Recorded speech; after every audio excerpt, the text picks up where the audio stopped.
Muito bom, pessoal. Então, quero de novo agora oficialmente fazer uma abertura do nosso encontro online.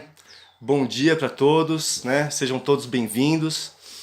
É uma alegria para mim estar nesse momento podendo compartilhar esse encontro com todos vocês que estão aqui presentes e tantas pessoas que se inscreveram também e que vão ter a oportunidade de assistir depois essa gravação. Até agora, pelos meus cálculos, quase 900 pessoas inscritas, entre 850 e 900 pessoas. Então, fico muito feliz de ver a procura das pessoas por querer mais conhecimento a respeito desse tema, que é o lugar do pai. Como exercer o lugar do pai. E é uma alegria para mim contar com a presença aqui junto comigo nesse bate-papo dessas duas figuras ilustres, né? O Carlos Maltz, né, um terapeuta junguiano, astrólogo. Para quem não sabe, também ele é ex-baterista da banda Engenheiros do Havaí. Figura muito interessante, artista, poeta, né? Pelo pouco que eu pude conhecê-lo.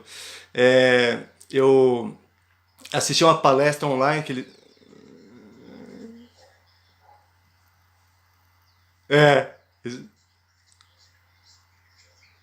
não é político não, né? É isso aí. Então eu assisti, eu não conheço o Carlos, eu não conheço ele pessoalmente, né? Mas eu assisti uma palestra com ele recentemente, uma palestra online que ele deu sobre esse tema. Como é que é? Como é que era o nome? Reencontrando o lugar do pai. E eu gostei muito da sua palestra, Carlos. Gostei muito da sua palestra, me inspirou. E esse é um tema que eu venho buscando para minha vida mesmo, como é que eu posso me encontrar mais com esse lugar do pai, para eu poder ocupar esse lugar com mais presença, com mais qualidade em relação aos meus filhos, né? Então foi muito legal para mim ver sua palestra e isso me motivou a te convidar para fazer um encontro junto comigo para oferecer isso para outras pessoas, para mais gente, que eu acho que isso tem que ser espalhado, esse conhecimento. E aí, e assim, na sua palestra, sinceramente, eu fiquei com vontade de ser seu amigo, sabe? Quando a gente conhece uma pessoa, pô, quero ser amigo dessa pessoa, gente fina, sabe? A gente vê que o cara é gente fina. Então foi assim, aí eu falei pra minha esposa, a Letícia, falei, puxa, eu tive essa ideia, né? Ela falou, pô, por que você não chama então o Matheus pra... O Matheus, grande amigo meu, da minha esposa, da minha família, né? Pessoa muito querida. Ela falou, chama o Matheus, porque aí vocês fazem junta esse estudo do Jung, né? Que o Carlos Maltz trouxe, com Marshall Rosenberg, que é né, comunicação não violenta, que você tem estudado tanto, com Bert Hellinger. E aí ela deu essa sugestão, eu falei, puxa, que maravilha, né? Chamei o Matheus também, ele topou. Então, Matheus, grande amigo meu, né? Amigo de família, e é um constelador muito competente, né? Já participei de constelações em que ele foi o facilitador. Pessoa que vem acompanhando o trabalho do Bert Hellinger já há algum tempo, bem próximo mesmo, um discípulo fiel do Bert Hellinger. Pessoa bem respeitada nesse meio aí da constelação familiar. E por que que eu trouxe, por que que eu resolvi fazer um encontro online com esse tema?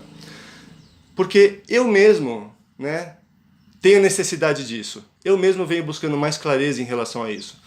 Porque eu já vou abrir para vocês falarem um pouco também, tá? Mas eu quero fazer essa introdução, por que que eu cheguei nesse tema? Eu tenho uma tendência da minha personalidade a considerar que tudo é relativo. Tudo é relativo. Eu tenho uma tendência para o diálogo, para considerar diferentes pontos de vista, para não ter visões absolutas sobre as coisas. Eu sou uma pessoa de poucas convicções. Eu sou um eterno aprendiz. Estou sempre buscando examinar as coisas e ver se está certo, se não está certo, e considerar outras perspectivas. E esse tema do lugar do pai, o lugar da mãe, o lugar do homem, o lugar da mulher, são temas muito polêmicos. São temas muito polêmicos. Então eu fico me questionando muitas vezes o que é realmente algo que é função do pai, que o pai deve buscar exercer, porque é algo que é do pai mesmo, o que é da mãe, e o que é subjetivo, relativo, cultural, né? Que depende de cada cultura, de cada família.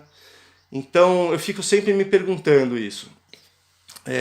Porque às vezes, eu não sei, você, Matheus, você, Carlos, que são também casados e também têm filhos, eu não sei se a esposa de vocês faz como a minha esposa faz comigo, de às vezes me pedir para eu ocupar melhor o meu lugar de pai. Fala, poxa, Yuri, você precisa ocupar melhor esse lugar de pai, de tal e tal maneira, né? Ela me solicita isso muitas vezes, em vários aspectos, em vários aspectos. E, e eu fico sempre buscando, sabe, o que é realmente uma crença,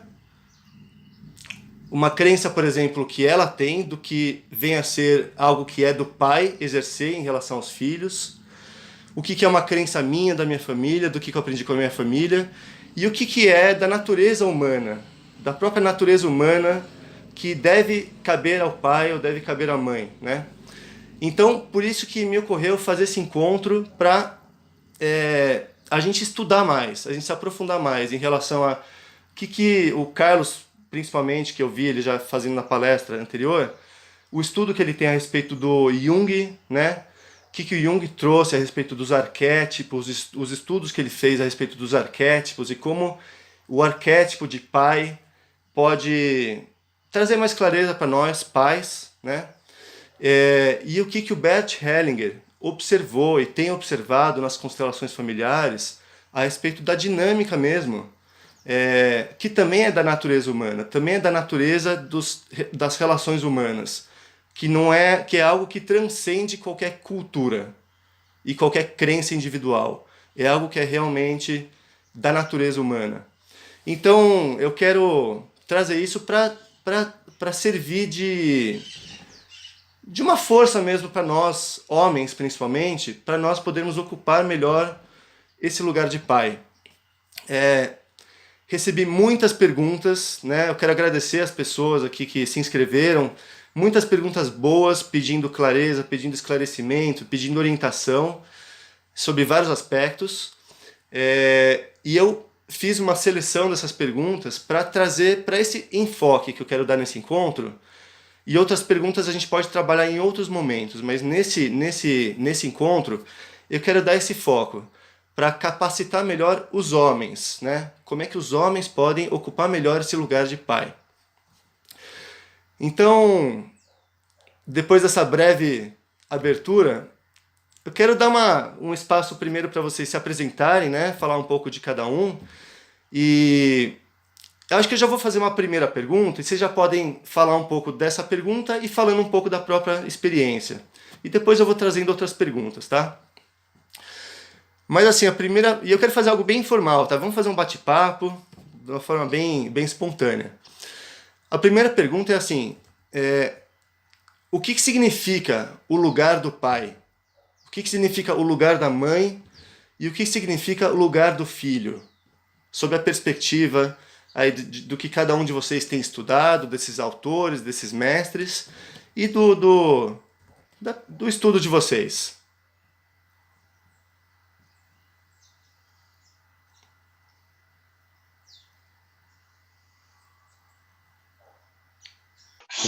Bom dia, gente. Tá? O Júlio já fez uma breve apresentação aí, né? Então, é o seguinte, eu já venho estudando Jung há alguns anos, desde o começo dos anos 90, né? Então, na verdade, eu já estudava Jung antes de fazer a faculdade de psicologia, né? Eu entrei na faculdade de psicologia bem mais tarde. E, de certo modo, eu fui fazer a faculdade em busca de uma oficialização, alguma coisa assim, que eu achava, né, quando eu entrei na faculdade de psicologia, que seria difícil encontrar alguma outra abordagem que me chamasse mais atenção do que aquela que eu já vinha estudando, né, o Jung e as pessoas que vieram, vamos dizer assim, na sequência do trabalho dele, E realmente foi exatamente isso que aconteceu. Eu vi outros autores, foi interessante para mim, né? Até para poder ter alguma base de comparação, uma base histórica e tal, ver outras coisas também. Mas, vamos dizer, a minha linha de estudo continuou nessa direção, né? Eu me identifico muito com o pensamento do Jung. Então, vamos dizer assim, antes da gente falar dessa questão do lugar, acho importante também falar rapidamente a respeito desse conceito, esses dois conceitos que são fundamentais para a gente poder falar de Jung, né? Que é o conceito de inconsciente coletivo e de arquétipo, né? Porque essas coisas até hoje em dia estão mais ou menos na moda, vamos dizer assim, a gente vê muita gente falando por aí, já caíram, vamos dizer assim, no próprio inconsciente coletivo da nossa época, né? E são lugares comuns, vamos dizer assim, já pertencem à cultura, né? Como muitos termos da psicanálise também, eles entraram para dentro do âmbito cultural, vamos dizer assim, nem sempre mantendo a fidelidade com o conceito original, né? Neurose, por exemplo, é uma coisa que todo mundo usa hoje em dia, essa palavra, geralmente para se referir à pessoa que é estressada, né? Então, o cara é neurótico, quer dizer que o cara é estressado. Mas a neurose mesmo, no sentido original, não é exatamente aquilo que as pessoas estão entendendo quando estão usando essa palavra dessa forma, né? Então, o inconsciente coletivo do Jung, a gente poderia dizer assim, ultra resumidamente, né? O Jung veio na sequência das descobertas do Freud. O Freud, a gente pode dizer que o Freud é o descobridor do inconsciente na era moderna, porque isso aí, o inconsciente é mais velho que as pedras, né? Então a humanidade sempre falou dessas coisas, mas só que da forma como veio sendo trazida, né, pelo Freud, depois pelo Jung, é uma coisa nova, vamos dizer assim, dentro desse... Então, basicamente, a gente pode dizer que o inconsciente para o Freud é aquela parte do iceberg que fica para baixo da água, né? Então, vamos dizer assim, a gente tem uma série de acontecimentos na vida da pessoa. A visão do Freud é uma visão racionalista e, assim, ela é linear causal. Linear causal, assim como é também a física clássica newtoniana, linear causal. Então, quer dizer isso aí, o cara viveu uma coisa na infância que ele não teve como, vamos dizer assim, assimilar na época, então ele recalcou, essa é uma expressão que ele usava, para um lugar da memória que não fica acessível à consciência, vamos dizer, fica abaixo da consciência. Ele chamou de inconsciente. É uma coisa, podemos dizer assim, parecida com aquela lixeirinha que tem no nosso computador, né? A gente coloca lá na lixeira as coisas que não está dando conta de administrar, vamos dizer assim, a nível consciente. Então, coisas que aconteceram com a pessoa. Então, é linear, causal. O Jung, através dos estudos dele e de uma série de observações, o Jung é um cara eminentemente fenomenológico, né? Assim como é o Bert Hellinger também, né? O que quer dizer isso aí? É um cara que se propõe, pelo menos, a observar as coisas que acontecem, né? E não tentar enquadrar elas dentro da teoria. É claro que ele sabe muito bem o quão isso é difícil de ser feito, porque ele mesmo dizia, né, que nós somos todos míopes. O que quer dizer isso aí? A gente está sempre vendo a partir de um ângulo de visão. Então, somos todos míopes, ele dizia, né? E o nosso objetivo no trabalho junguiano é a gente chegar a conhecer o grau da distorção da nossa miopia, né? Para que lado ela distorce, o grau da distorção. Quer dizer que o cara que chegar a saber o grau da sua distorção e para que lado ela distorce é um sábio, né? Então a gente vê que hoje em dia, se as pessoas estivessem em busca desse tipo de conhecimento, a gente não teria, por exemplo, o conflito que temos hoje no Brasil. A gente vê que só tem pessoas com certeza, né? Até achei interessante a sua abertura aí, Yuri. Você falou que você não tem convicção nenhuma. Eu falei, nossa, que benção, né? Se nós estivéssemos todos nessa, não estaríamos nesse conflito que estamos hoje no Brasil, né? Porque não vê dúvida nenhuma, as pessoas só têm certeza. O Jung trazia isso. Ele tem o inconsciente coletivo junguiano, né? Ao contrário da visão do Freud, ele é a matriz de onde nasceu tudo, inclusive a própria consciência, né? Então, vamos dizer assim, é uma visão muito diferente da visão do Freud. O Freud vê o Jung como algo posterior à consciência, vamos dizer assim. E o Jung vê o inconsciente como uma matriz, como uma fonte, né? Os arquétipos a gente poderia talvez dizer, né? Talvez dizer, porque a teoria do Jung me parece que ainda está na frente, né, do que a gente conhece a nível científico atualmente. Então é muito difícil até da gente definir. Ele mesmo não era um bom definidor, né? E ele não estava muito preocupado com isso. Ele era mais vamos dizer assim, um investigador. Ele é um cara que viveu a maior parte das coisas que ele descobriu, né? Vamos dizer assim, ele é um pioneiro, né? Um cara que assim, em português mais claro, dizendo, botou o dele na reta, né? Ele foi lá e viveu essas coisas, ele entrou em contato com o mundo interior dele, né? Através do que ele chamava de imaginação ativa. Então, vamos dizer assim, os arquétipos seriam habitantes desse mar original, vamos dizer assim. Isso é profundamente original na teoria dele, né? E realmente pode trazer uma visão diferente aí para nós que estamos hoje em dia nessa era da relatividade, né, Yuri? Então não é só você que está nessa, nós estamos nessa, né? Então a gente, vamos dizer assim, justamente eu vejo a importância do Jung nesse momento, no sentido em que ele traz essa possibilidade, porque isso é a teoria dele, né? Acredite quem quiser, não é obrigado a acreditar nisso, você mesmo investigar com seus próprios olhos, né, para ver se isso faz sentido para você. Existem esses habitantes do inconsciente coletivo, que são os arquétipos, que também são mais velhos do que as pedras, né? Então, vamos dizer assim, o pai seria uma espécie de forma primeva. Claro que isso vem se apresentando ao longo do tempo e das culturas de forma diferente, né?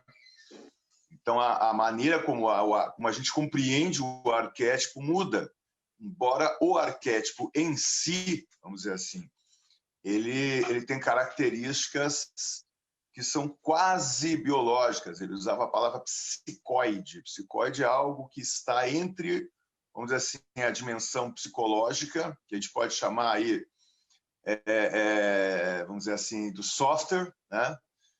E a dimensão física, fisiológica, sei lá, que a gente pode chamar de hardware, que é biológica, né? Então, o arquétipo, né, ele vamos dizer assim, muitas vezes se apresenta nessa região intermediária. Ele é algo que é quase, podemos dizer, biológico, né? Então, realmente, eu vejo que o Jung pode trazer para nós aí uma visão um pouco diferente das coisas, da maneira como estamos vendo dentro da nossa cultura atual. Então, você falou que eu uso essa palavra o lugar, né? O lugar. Por que eu uso essa palavra o lugar? Reencontrando o lugar do pai.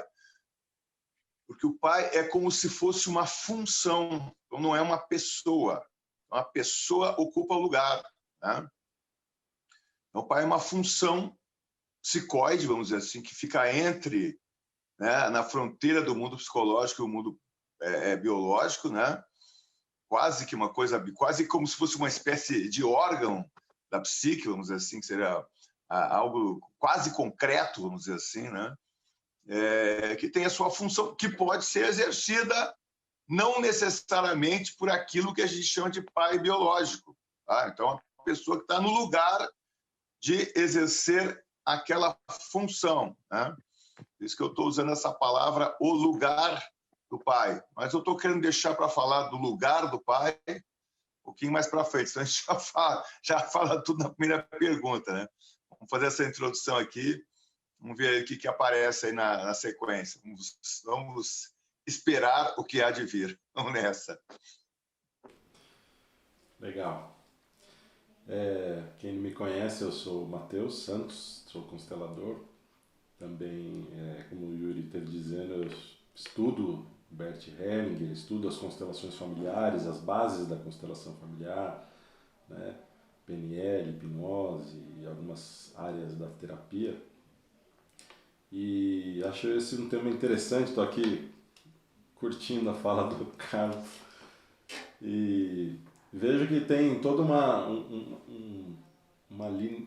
ligação tem uma ligação em tudo isso, né? Porque mais do que as diferentes visões ou os diferentes pontos de vista, a existência dos pais, né? A existência do pai ou da mãe é uma coisa humana, né? E aí tudo isso que a gente diz aqui são maneiras, são, vamos dizer assim, prismas de visões para poder entender, para que as pessoas possam caber, incluir algo dentro de si e talvez se estruturar, né? Talvez usar isso de uma forma onde possa trazer mais bem-estar, trazer mais paz, que é uma das coisas que é a base da constelação familiar, né? É o bem-estar, é trazer o crescimento, estar em sintonia com a vida, né? E nisso o pai e a mãe são pilares, né? Não existe ninguém que não tenha pai e não tenha mãe. Isso ninguém. Então, conhecer o lugar, né, é isso que você esteve dizendo, que eu achei muito bom, né, conhecendo esse arquétipo, que é mais do que uma pessoa, né, é uma função, é algo que a pessoa diz, é algo que a pessoa faz, é algo que ela se torna, né, é uma caminhada, né, eu vejo que cada um de nós, eu tenho 2 filhos e percebo que por mais que eu estude, por mais que eu veja, sempre tenho que aprender, né? Aquilo que o Yuri disse das não ter convicção é uma grande chave para aprender, para crescer, é isso. Eu também não tenho muitas convicções, eu também vou me descobrindo e à medida que eu estou vivendo, principalmente nessa relação mais próxima, a gente consegue perceber as nossas sombras, né? As nossas trevas e quem a gente é. Então, a família nada mais é do que... Nada mais é não, mas é também uma oportunidade de se conhecer. E aí, dentro disso, existe esse lugar do pai. O pai é aquele que dá a vida, né? Eu estava pensando a respeito disso, né? O que é o lugar? Porque para a gente quando pensa em lugar, a gente pensa no espaço, né? E a constelação familiar tem essa origem, né? De colocação, de precisar de um espaço. Porque para você ter um espaço, você precisa muitas vezes perceber ao que você está relacionado. E isso já entra um pensamento sistêmico de ver que você, para ser pai, tem que ter uma mãe. E aí, para conhecer os limites do lugar do pai, muitas vezes é importante conhecer o lugar da mãe. Para saber o que é a mãe. E isso, assim, é uma coisa fixa, né? Eu vejo que, como vocês estiveram dizendo, não é uma coisa absoluta, né? Existe esse arquétipo, mas cada casal, cada família encontra a sua maneira de viver. E se a vida funciona, se a vida dá certo e se tem paz, quem sou eu para dizer que está errado? Né? Quem sou eu? O importante é cada um perceber o lugar de si dentro do contexto familiar. Existe algo que o Bert diz a respeito disso, que é, por exemplo, o pai leva para o mundo, a mãe dá a vida e mantém a vida, né? Por isso que tem aquela imagem da galinha choca. A mãe traz a vida, ela quer manter a vida, ela é responsável por manter a perpetuação da espécie, vamos dizer assim. E o pai é quem leva para o mundo. Então, inconscientemente, dentro do que o Jung diz também, na constelação familiar, o Bert diz isso, que o pai representa o mundo, porque é dele a força de ir além, de atravessar os limites, né? E isso talvez venha do inconsciente coletivo, do princípio da humanidade, que os homens eram os caçadores e as mulheres cuidavam da prole para manter a espécie, né? Então, talvez venha algo disso, mas a gente vê que isso ainda é vivo, até nesses vídeos de YouTube, de Facebook, a gente vê muitas vezes o pai, aqueles vídeos da criança sendo cuidada com a mãe, tudo certinho, tudo tranquilo, e de repente aqueles vídeos dos pais jogando o filho para cima, dando de skate e tal.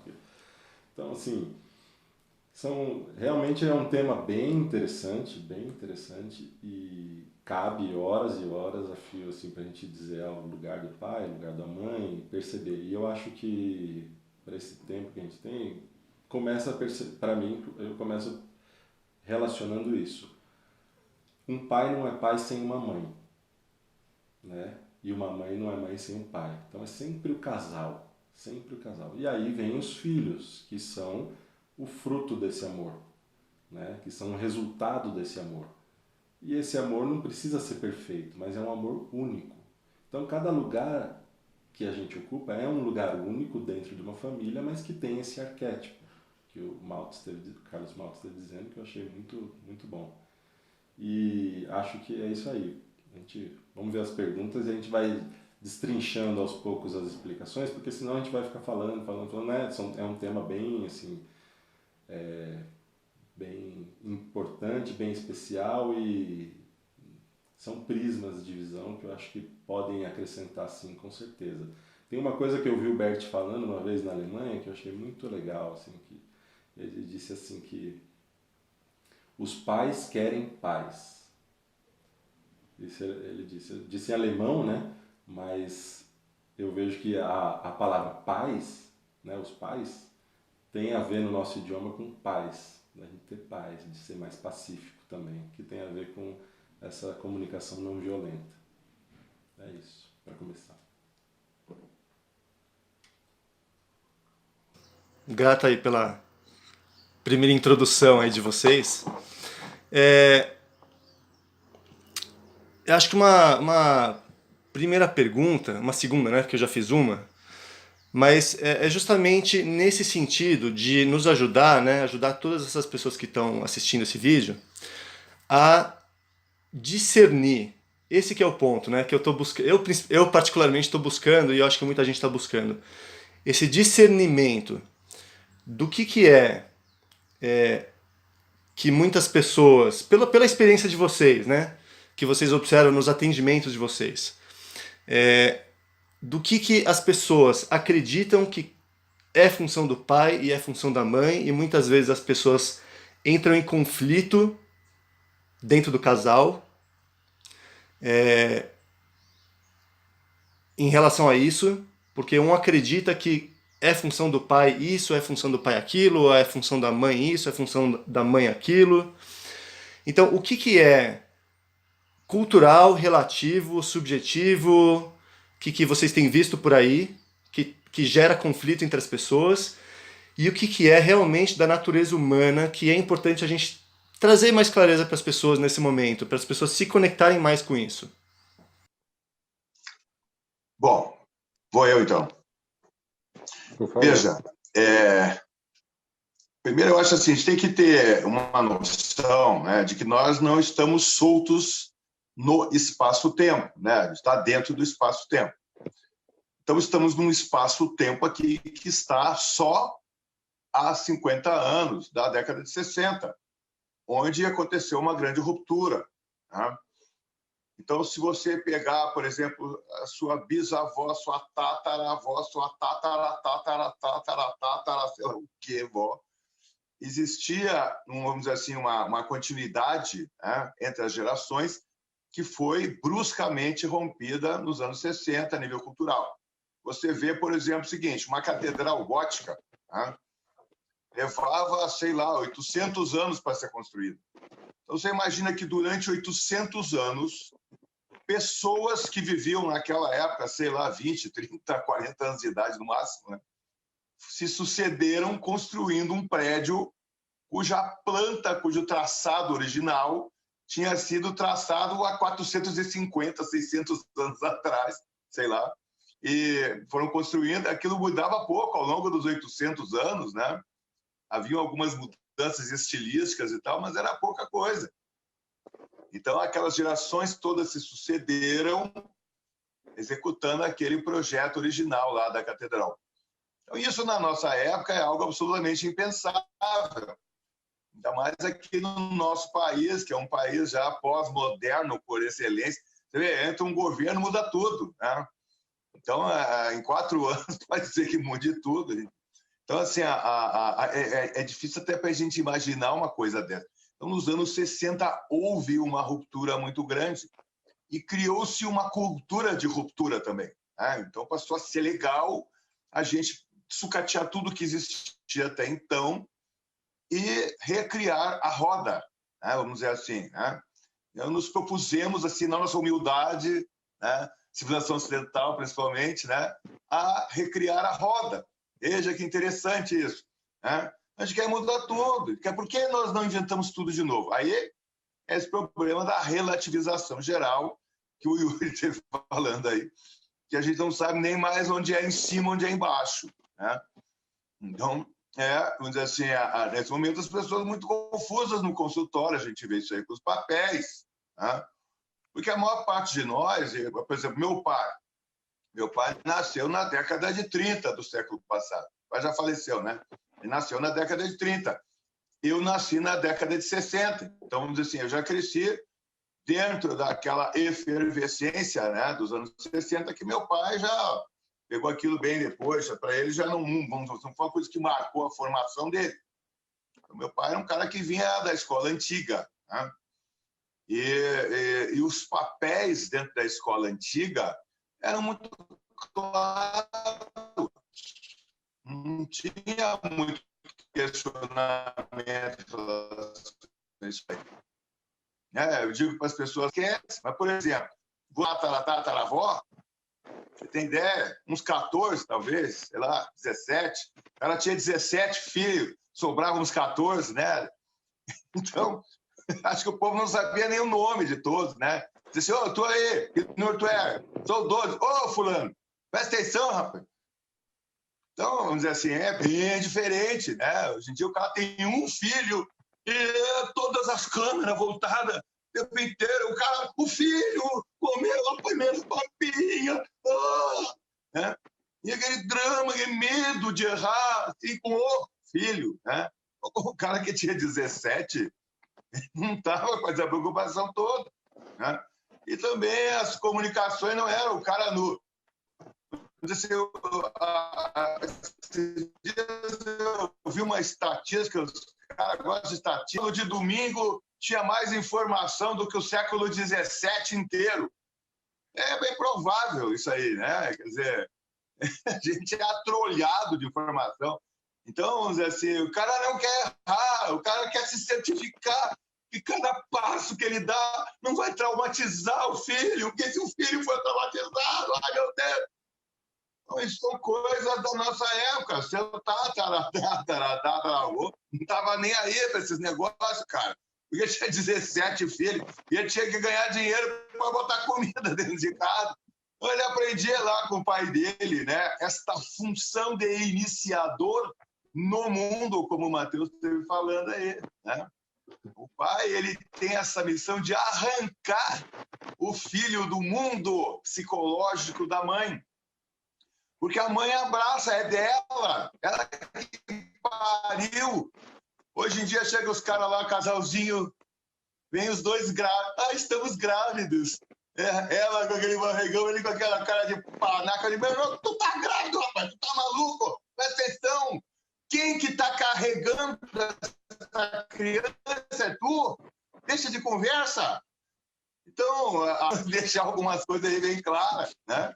Então, se o seu tataravô aterrizasse aqui, assim, diretamente da máquina do tempo, ele ia mandar nós tudo boníssimo. Ele ia dizer, você está maluco, rapaz? Quem fica grávida é a mãe.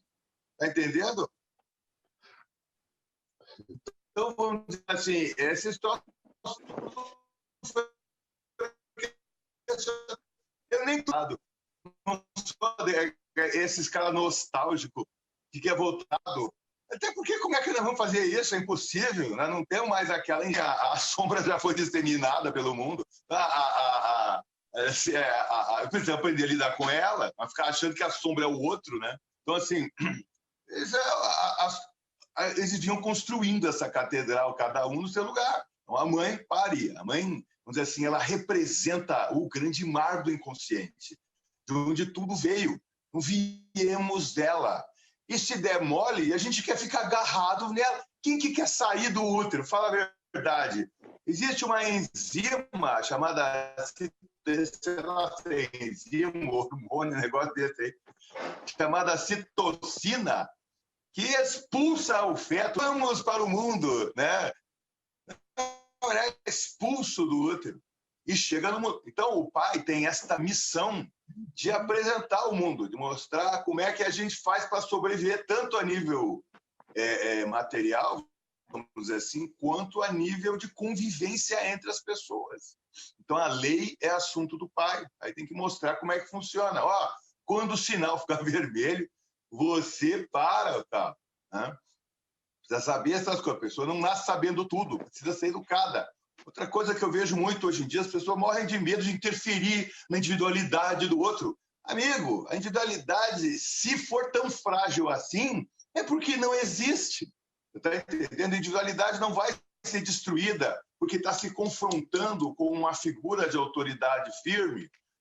A identidade é fortalecida nesse embate. É aquela música do Traje a Rigor, né, do Rebelde Sem Causa, que fala: meus dois pais me tratam muito bem, como é que eu vou fazer? Eu tenho que brigar com alguém, pô. Tem que ter alguém dizendo não pode, por exemplo, pode, não pode, pode. Nessa tensão. As pessoas hoje em dia, todo mundo quer ficar tranquilo, em paz, tudo tranquilo, não pode incomodar, não pode traumatizar o neném. Né? Só que isso aí é uma fantasia nossa. É uma fantasia pós-moderna. Né? A realidade do ser humano, né? Eu digo, a gente nasce com dente. No dia que não tiver mais dente, eu vou viver de luz. Mas enquanto nascer gente com dente, estômago, intestino, esse negócio aí, unha, é porque nós temos que se defender desse mundo aqui. Então, vamos dizer assim, o pai vem mostrar, vem botar recurso, botar regra. Né? Olha aqui pode, aqui não pode. Peraí, meu irmão, te acalma aí. Ó, presta atenção, tu tá te passando dos limites aí. Fica, não dá, porque se tu não respeitar a lei, né? A lei, tu vai ter que se ver com ela e tal. A mãe pode fazer isso também? Claro que pode. Muitas vezes a pobre coitada é quem tem que fazer, é que só sobrou ela, ou porque está sozinha, ou porque o pai está achando que tem que ser amigo dos filhos, aí não pode, porque o filho pode não gostar, se ele falar um pouco mais forte, ele pode traumatizar o neném. Aí a mãe que vai fazer, botar moral para a coitada, tá lá. Numa situação, pessoas. Esses são os lugares, esses são os arquétipos, né? Então, na sequência disso que o Matheus trouxe, né, que ele trouxe da experiência fenomenológica da constelação, que eu, na minha maneira de ver, Matheus, pode ser que eu esteja errado, mas eu vejo que a constelação ela vem na sequência do Jung, né? A constelação é uma vivência prática do inconsciente coletivo, lá diante de nós, né?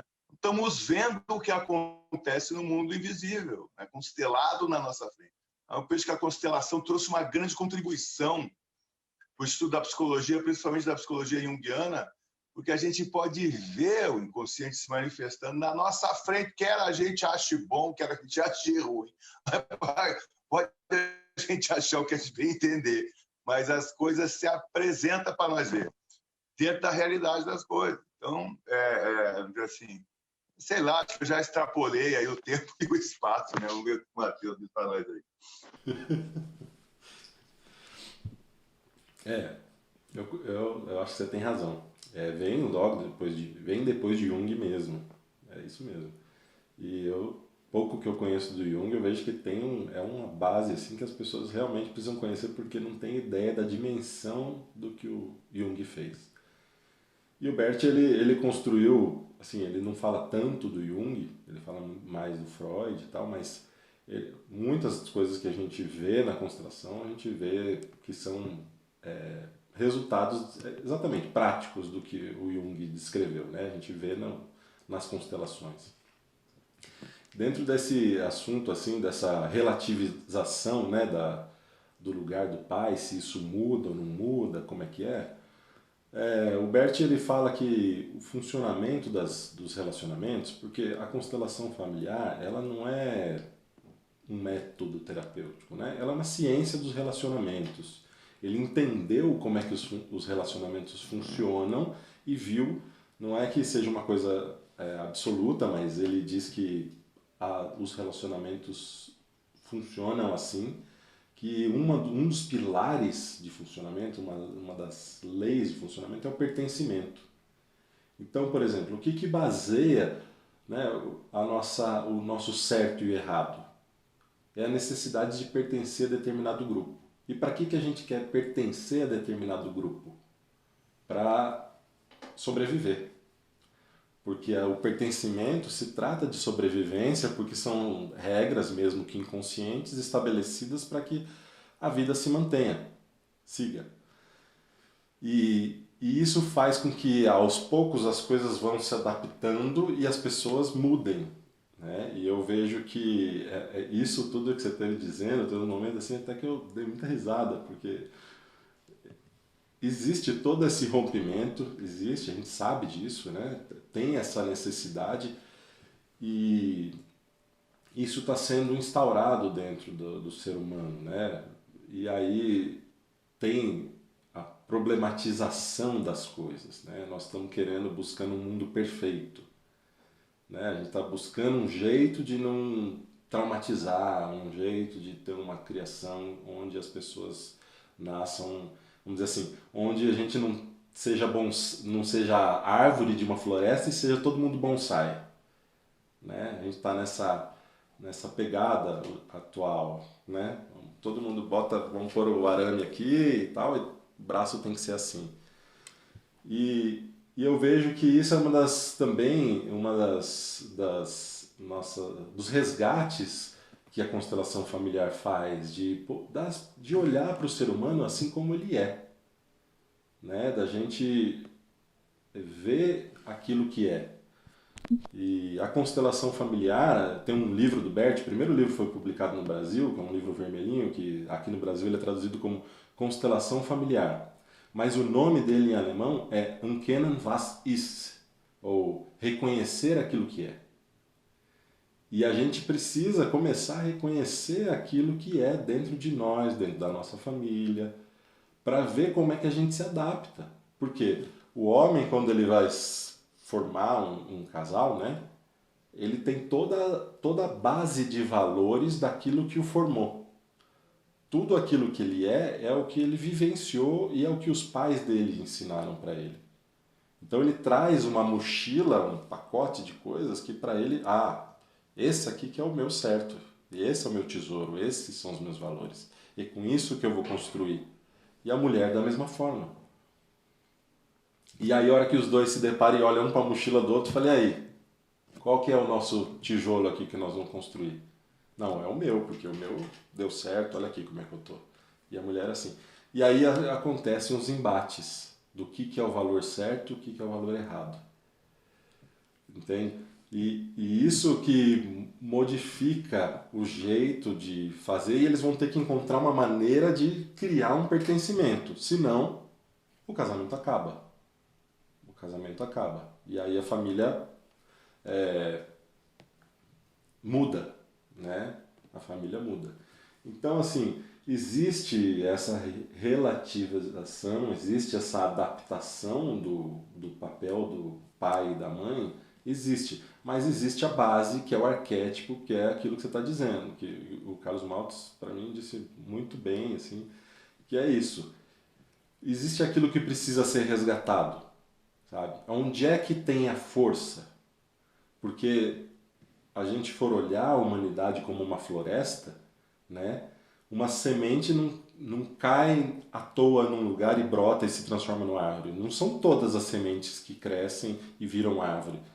Então, assim, existe todo um sentido natural da coisa acontecer e hoje em dia, talvez para melhorar ou amplificar vamos dizer assim, anabolizar o sistema familiar, estão criando maneiras, não, assim é que dá certo. E se esquecem desses defeitos, que cada um tem as suas limitações. E as limitações é aquilo que realmente traz força para os filhos. São os erros dos pais, são aquilo que faltou, que faz com que os filhos criem uma casca. Então a gente vê que às vezes pais muito bons, pais muito perfeitos, no futuro enfraquecem os filhos, porque eles não têm força para ir buscar o seu sustento, sabe? Não tem. Então, hoje em dia a gente está vendo, algumas pessoas não estão dando conta das pancadas da vida né? E algumas pessoas desistindo. O suicídio é um problema público, né? Um problema de saúde pública, porque as pessoas não estão dando conta de levar as pancadas da vida. E nós estamos olhando aquilo que é ruim como uma coisa muito ruim. E quando a gente pode extrair daquela coisa ruim uma virtude onde a gente se fortaleceu e pode levar algo. Agora eu não faço mais assim, mas eu faço assim. E olhar para os nossos defeitos com mais amor. E olhando para os nossos defeitos com mais amor, a gente ensina os nossos filhos a olhar com mais amor. Então, assim, não tem muito o jeito da coisa, sabe? O lugar do pai, ele pode ser modificado contanto que o casal viva bem, né?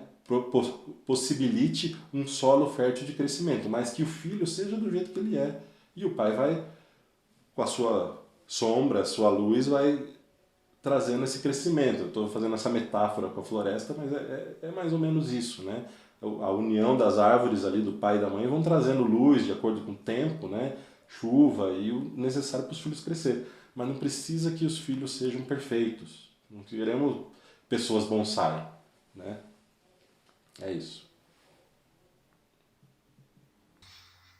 Muito bom, muito bom. Tô adorando aí as contribuições de vocês. E aí um ponto que me chamou a atenção, principalmente na fala do Carlos, quando você falou, Carlos, do pai mostrar o sinal vermelho, mostrar os limites para o filho, né? E assim, uma pergunta que eu tenho e que eu recebi de várias pessoas que se inscreveram para esse encontro é a respeito da autoridade e do autoritarismo. Então, como que nós, pais, podemos exercer a nossa autoridade, né? E eu sei, pelo que eu conheço também de constelação familiar, que é uma questão de saúde para qualquer pessoa, reconhecer a hierarquia que existe entre si e o próprio pai e a própria mãe. De ter isso no coração, de que os pais são os grandes e o filho é o pequeno, né? Nessa relação. E quando o filho se coloca como grande perante os pais, isso é nocivo para o próprio filho, para o próprio desenvolvimento da vida do filho. Então eu sei que na constelação familiar isso é trabalhado com muita frequência, é algo fundamental e essencial para o desenvolvimento nosso, é ter um reconhecimento à grandeza dos nossos pais. Isso é uma busca, né, de cada um para a sua própria saúde, né? E isso nas constelações, o constelador serve de facilitador para que isso aconteça, para trazer consciência para a pessoa em relação à grandeza dos próprios pais. Agora, a minha pergunta é assim: tem esse trabalho com o filho, que cada um é, para se trabalhar em relação aos próprios pais. Agora, como é que os pais, e eu vou dar um foco aqui nos homens principalmente, como é que os pais podem fazer para ajudar o filho a ter isso dentro de si, esse reconhecimento da autoridade do pai. E aí eu vou deixar vocês falarem e depois eu vou começar a trazer também um pouco do meu estudo da comunicação não violenta e da disciplina positiva, para a gente dialogar em relação a isso. Porque isso que o Carlos trouxe, né, do pai mostrar limites e mostrar que tem um sinal vermelho que não pode ultrapassar, isso abre um espaço para a gente também se perguntar, poxa, mas isso pode ser feito de uma forma violenta e isso pode ser feito de uma forma não violenta. Existem formas de fazer isso, cada uma tem consequências. Então, esse estudo que eu quero também trazer uma contribuição, que é mais o foco do meu trabalho, né? Mas primeiro eu quero abrir para vocês falarem a respeito disso, de como a gente exercer a autoridade, ensinar o filho a reconhecer que existe uma autoridade dentro de casa, qual a importância disso para a saúde psíquica dele, e como é que isso pode ser feito na perspectiva de vocês, na perspectiva do que vocês têm estudado aí do Bert Hellinger, do Jung, dos mestres que vocês seguem? Bom, Yuri, veja, eu vejo o seguinte, que existem coisas que são simples, né? São simples, são da própria natureza. Então, assim, por exemplo, coisas da realidade que a gente vive, né? Então, por exemplo, quem é que está botando dinheiro dentro de casa para sustentar o país, né? Quem é que está, vamos dizer assim, nessa responsabilidade, né? Então, se eu estou nessa responsabilidade, isso tem direitos e deveres, né? Então, por exemplo, a minha filha de 12 anos de idade, ela tem um monte de ideia, né? Ótimas, inclusive, algumas delas, né? Agora, ela não tem maturidade e experiência de vida ainda para ser a pessoa que vai dizer para onde que o trem vai andar. Você está entendendo? Porque a quantidade de variáveis que tem na equação dela é muito menor do que a quantidade de variáveis que tem na minha. É muita ingenuidade e, às vezes, muita responsabilidade, né? A de deixar uma criança tomar uma decisão, às vezes, crucial para a vida dela. Não tem ainda maturidade para isso. Existe um lugar da autoridade, não é assim, eu quero ser o rei autoritário, não é isso. Isso é minha obrigação, eu vou ser cobrado por isso, eu sou cobrado por isso, pela minha consciência, está entendendo? A minha consciência, esse app, pai, ele está instalado dentro da minha consciência. E ela me cobra que eu quero, porque eu tenho que exercer essa autoridade, porque eu sou a pessoa que estou no lugar. Então, eu sou a pessoa que estou aqui com essa responsabilidade. Não é pouca responsabilidade, e nem estou fazendo isso porque eu quero exercer o poder, ser o tirano, sei lá o quê, né? Mas tem coisa que eu consulto as minhas filhas, tudo, escuto, eu e minha mulher, né? E depois quem vai decidir somos nós, porque nós estamos lidando com muito mais variáveis do que elas, né? Então, é esse lugar natural. Agora, eu tenho que estar no cumprimento dos meus deveres também, está entendendo?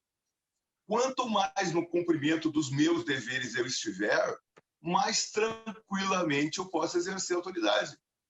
Agora, se eu não tiver no cumprimento dos meus deveres, se eu estou devendo, né, eu já vou, na hora de cumprir a autoridade, o cara já entra com a perna mole na dividida, sabe como é que é? Então não dá para entrar com a perna mole na dividida, você tem que entrar, não vai entrar na dividida, você tem que entrar firme. Isso é uma coisa, não tem nada a ver com violência, isso aqui é uma coisa. Violência é outra história. Vamos dizer assim, a maneira, a pessoa ocupar o lugar, quando a pessoa está no lugar, a gente vê isso aí, a pessoa que está no lugar, ela ocupa tranquilamente, não precisa ficar oprimindo ninguém, nem, vamos dizer assim, usando da violência, porque ela está no lugar, as pessoas estão vendo. Agora, existem filhos e filhos também, porque a violência, a selva, como o próprio Jung dizia, está a 1 milímetro da superfície da consciência. Você está entendendo? Então, existe uma ilusão, né, de civilização atualmente, tal, né? O povo está aí querendo... achei excelente, né, essa maneira que o Matheus trouxe, a questão do bonsai, né? Então, eu vou ser uma árvore assim, eu vou ser uma árvore assim, eu vou ser assim, eu vou ser essa. Só que a selva não deixou de existir. O fato da gente ter maquiado a selva, botado uns nomezinhos assim na coisa, e fica bebê, e fala bonitinho, mansinho, a selva continua, eu vejo isso no consultório todo dia.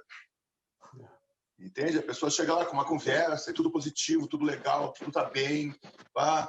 5 minutos de conversa real, começa a aparecer mesmo as coisas reais da vida da pessoa. Nós não somos isso aí ainda, né? Isso é uma ideia legal, bacana, boa, um dia a gente chega lá, né? Então, vamos dizer assim, como eu falei, no dia que parar de nascer gente com dente, eu vou pensar em viver de luz, né? Minhas filhas tudo nasceram com dente, né? E minhas filhas, mesmo as 3, entre elas, o nível de selva que contém, vamos dizer assim, a fórmula química de cada uma É diferente. Isso na astrologia, a gente, com aluno iniciante de astrologia, já pode ver isso aí. Tá?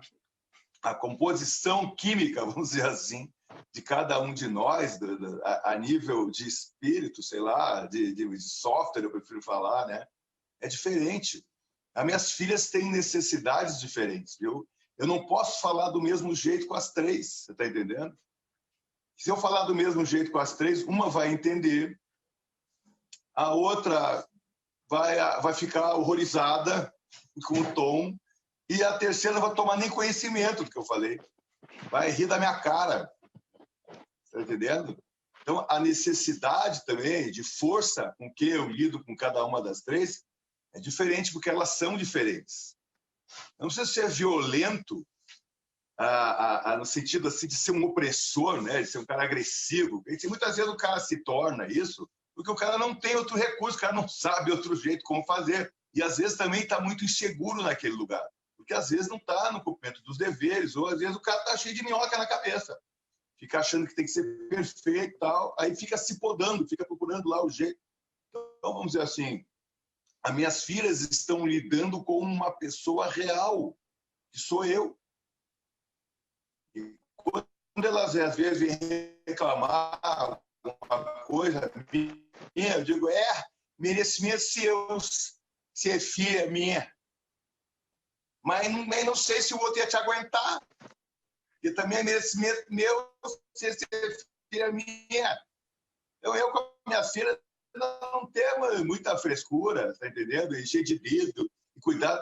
Porque eu sei muito bem que essa coisa do... Primeiro que o trauma faz parte da vida, como o Matheus esteve falando aí também. Vamos dizer assim, tem coisa que eles não tomam nem conhecimento, tá entendendo? E o tom com que a gente fala, você vê, por exemplo, assim... Sei lá, você diz assim, o que é melhor? O show do Pantera ou um show de jazz? Tá entendendo? O show de jazz é muito melhor do que o show do Pantera. Depende para quem, né, brother? Os caras que estão ouvindo heavy metal, eles não estão nem aí. Eles estão querendo saber quem é o cara que toca 2 bumbos mais rápido. Então, eu posso não estar entendendo nada dessa linguagem, achar que isso é um absurdo, uma violência. Às vezes você vai lá falar com o cara é mal pacifista e tal, tá nem aí. Tem uma relação super boa com os caras do AC/DC, os caras do Demo, tem 2 irmãos, agora faleceu o Malcolm, né? Os caras ficaram quase 50 anos tocando guitarra na mesma banda, 2 irmãos, nunca brigaram, nunca disputaram espaço. 40 e poucos anos, 2 irmãos tocando guitarra, os 2, na banda do... Entendeu? Os 2 nunca brigaram, não teve advogado entre eles, está entendendo?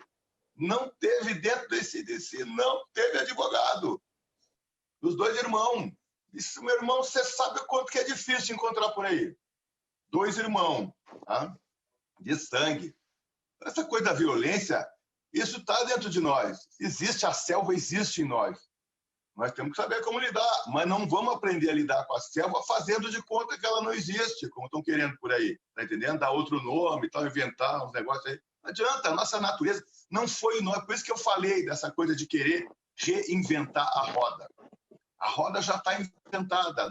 Nós, seres humanos, não somos criaturas nossas. Nós não somos o nosso criador, nós somos criatura e fomos criados dentro da dualidade. O bem e o mal dentro de nós. Então, isso é Jung puro. Precisamos aprender a lidar com a selva em nós. Não é fazer de conta que ela não existe.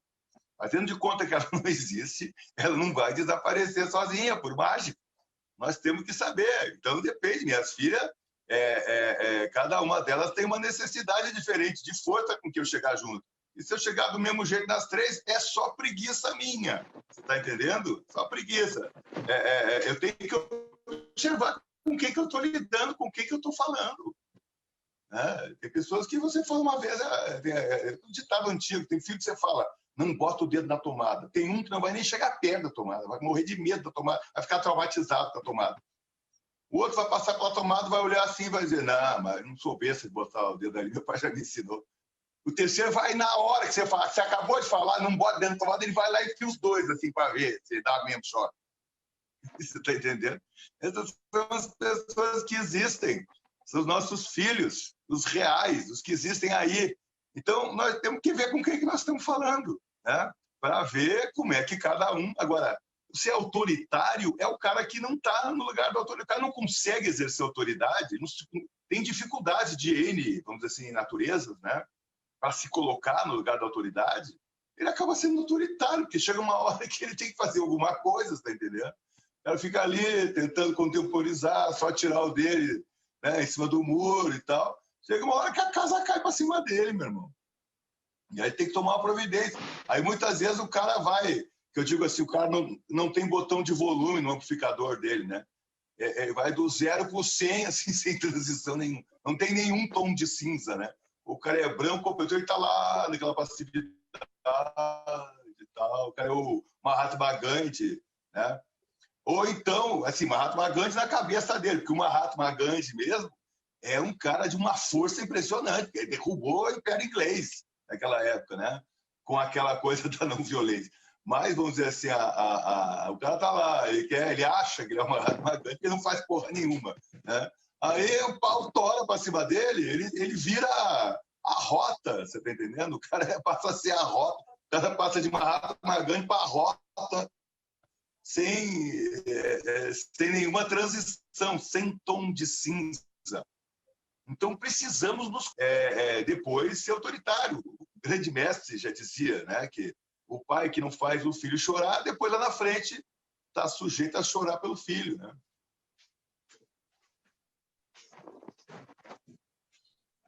Isso aí. Ô, Matheus, você quer falar? Porque eu quero fazer alguns comentários a respeito disso. Quer falar primeiro?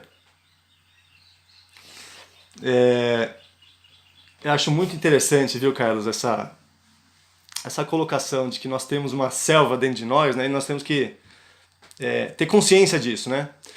Porque eu não sei se todos aqui sabem, eu dou workshops, dou cursos para pais e mães de como trazer a comunicação não violenta e a disciplina positiva na relação pais e filhos, né? Esse é um foco de investigação meu, né, que eu tenho feito já há algum tempo.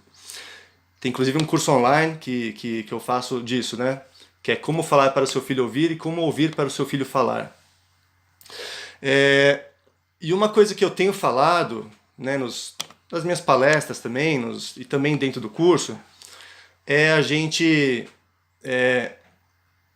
acolher a nossa própria humanidade e não querer parecer ser algo que a gente não é, de fato, né? Que é isso que você falou, Carlos, né? De querer só falar bonitinho, ser pacífico e não errar, com medo de traumatizar, porque não pode fazer isso, não pode fazer aquilo, porque não pode ser violento. E eu acho que tudo isso serve como referência para uma busca pessoal de ser mais pacífico, de encontrar formas de ser firme, os pais, pai e mãe, serem firmes e gentis ao mesmo tempo. Esse é um dos princípios da disciplina positiva. Então tem vários caminhos que a Jenny Nelson, que é quem criou a disciplina positiva, ela trouxe para nós, que é formas da gente ser firme e gentil ao mesmo tempo com os nossos filhos. Ser gentil sem perder a firmeza e ser firme sem perder a gentileza. E eu acho muito importante isso.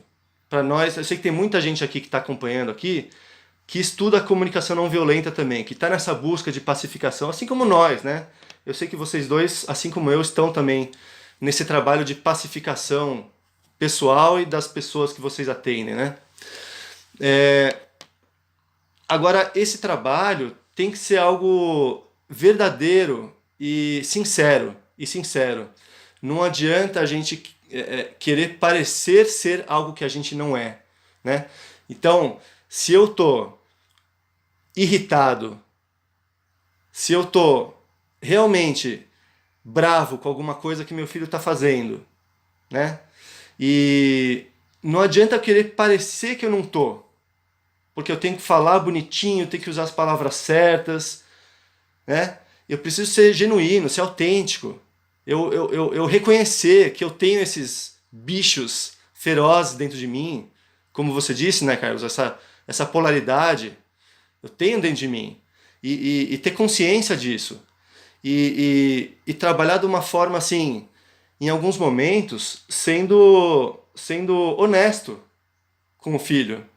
Não querer parecer que eu estou em paz quando eu não estou em paz, né?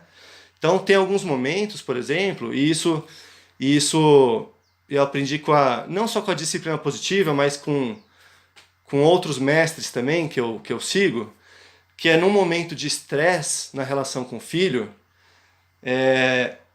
eu posso perceber que eu estou feroz, que eu estou sendo tomado por aquela emoção intensa, e por eu ter consciência do que eu estou sujeito a falar, do que eu estou sujeito a fazer no momento de emoção forte, e que isso eu possa vir a me arrepender depois, porque eu concordo que tem coisa que a gente às vezes se preocupa, vai traumatizar, e às vezes nem traumatiza tanto, tudo bem, a criança supera.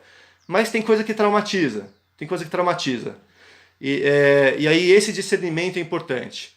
Então, se eu sei que tem coisa que é melhor não falar e é melhor não fazer, eu posso perceber que eu estou com aquela fera dentro de mim, querendo atacar, e eu posso me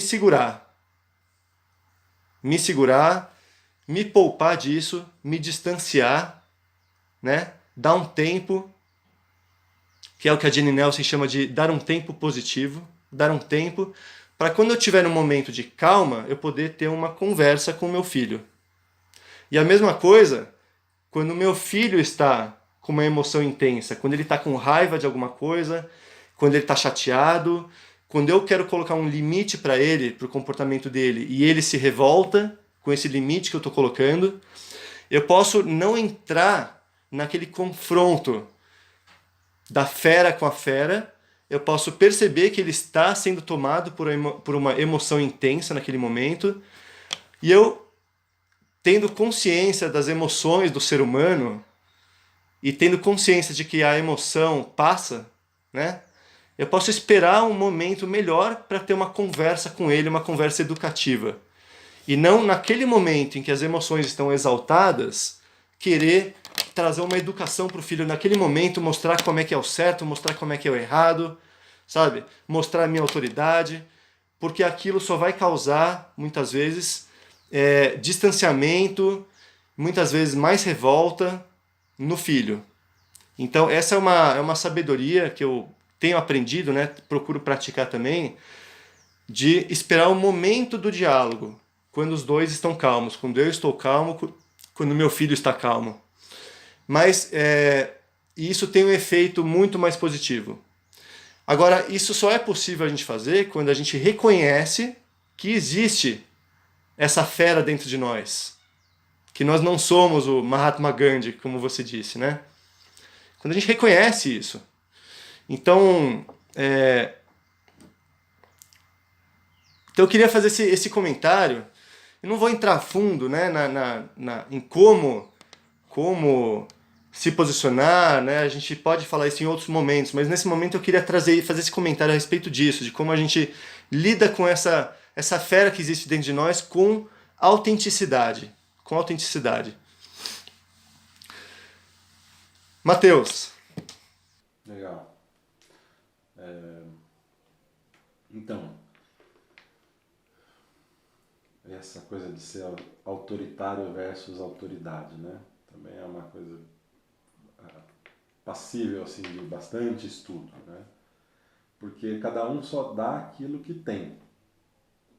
Sabe? Cada um só vai transmitir ao filho aquilo que tem dentro de si. Então, o primeiro passo é reconhecer o que eu tenho dentro de mim. Né? Porque muitas vezes essa necessidade da violência não é uma fraqueza, mas é um gatilho de uma situação onde nos remete a algo infantil. Né? A gente sabe, pelo menos o Bert classificou assim, que existem os sentimentos secundários, que são sentimentos onde tira a gente do nosso eixo, e a raiva é um deles, tira a gente do nosso eixo e muitas vezes está relacionado a uma imagem infantil. Então, qual é o lugar que o pai está ocupando naquele momento? Entende? Para onde é que a gente olha como pai? Eu olho para o meu filho como meu filho? Eu me coloco no lugar de pai? Eu reconheço o meu pai, aquilo que ele me deu, mesmo as falhas que ele me deu? A violência dele, por exemplo? Entende? E aí a gente ocupa melhor o lugar. É aquela coisa do que vocês estavam falando a respeito de ocupar o lugar. E uma vez que o pai está no lugar, o filho não vai querer ocupar o lugar do pai. O filho não vai querer ocupar o lugar da mãe. Porque se cada um tiver no seu lugar, não deixa espaço para o outro querer ocupar. É igual a dança das cadeiras. O filho vai ficar ali procurando, não tem uma cadeira para mim sentar. E ele vai procurar a cadeira dele. Sabe? E a autoridade, aí ela não é imposta. Ela é uma autoridade natural. Onde o filho reconhece, meu pai está ali. Né? Então, assim, isso o ser a autoridade é ocupar o próprio lugar. E para isso a gente acaba conhecendo o nosso lugar. E para conhecer o nosso lugar, muitas vezes a gente precisa olhar para trás e ver o que a gente recebeu. Para ver o que a gente pode dar. Porque o nosso pai deu o melhor que ele podia. Né? E a gente só dá aquilo que a gente tem de melhor para dar. E algumas vezes o melhor que a gente pode dar é violência. Ainda é assim, ainda é essa selva. Eu vejo que a comunicação não violenta é um novo passo que a gente tem para buscar aí, é uma nova, vamos dizer, tecnologia de vida que tem muito a agregar para uma geração futura. E eu acho que é uma semente que está brotando já há alguns anos, assim, e nós vamos chegar lá. Mas algumas vezes é isso que alguns pais fazem. E eles traumatizam os filhos, né? E esses filhos vão ter que dar um jeito de lidar com isso. E aí o que eu vejo de mais importante com tudo isso é o pai, mesmo que cause o trauma, saiba também como remediar, saiba como amenizar um pouco, falar, meu filho, só assim mesmo. Pensa daí, quando você for pai, você vai ver. Vamos procurar junto um jeito da gente se dar um jeito e vamos em frente. Papai te ama e a vida é essa. E é assim, sabe? Existem... tudo isso, como Carlos, o Jung bem diz, faz parte de um processo de individuação, né? No processo da gente se conhecer e ser quem a gente é, e se apropriar de si mesmo. E para isso a gente precisa reconhecer da onde que a coisa veio. E a gente reconhece o lugar do nosso pai como uma autoridade. Entende? A gente consegue baixar a cabeça para o nosso pai, aí a gente não baixa a cabeça para o nosso pai, a gente olha para o nosso filho e fala, você vai ter que baixar a cabeça para mim, porque quem manda aqui sou eu. Né? Mas e eu baixo a cabeça do meu pai? Não é uma coisa assim tão natural, tão simples, né? Então, mas é uma coisa possível de ser feita, é uma coisa possível. Então, essa coisa de ser autoritário e ser autoridade, no fundo, sempre tem a boa intenção. Sempre cada um faz o melhor que pode. Né? E qual é o melhor que pode? Dar limite. Criar limite para os filhos para mostrar, o limite do mundo é aqui. Aqui você cresce. Aqui você vai em frente. Aqui você pertence ao nosso grupo. Entende? Porque a gente tem essa necessidade de fazer os nossos filhos pertencer para que a vida seja mantida, para que a vida se prospere. Então, a autoridade, no fundo, é para colocar limite nos filhos. Agora, a gente precisa ver qual é o limite necessário. Quanto é o limite? Isso que o Carlos esteve dizendo é muito bem dito também, sabe?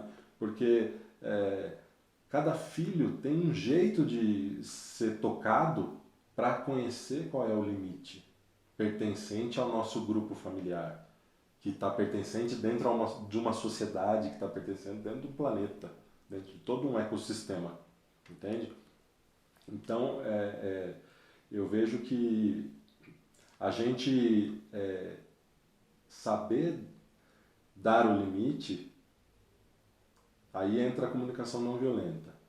saber chegar nos filhos, né? Chegar nos filhos, saber tocar o coração. Porque às vezes a gente vai falar uma vez, o filho vai e faz. Aí fala a segunda vez, o filho vai e faz. Fala a terceira vez, o filho vai e faz.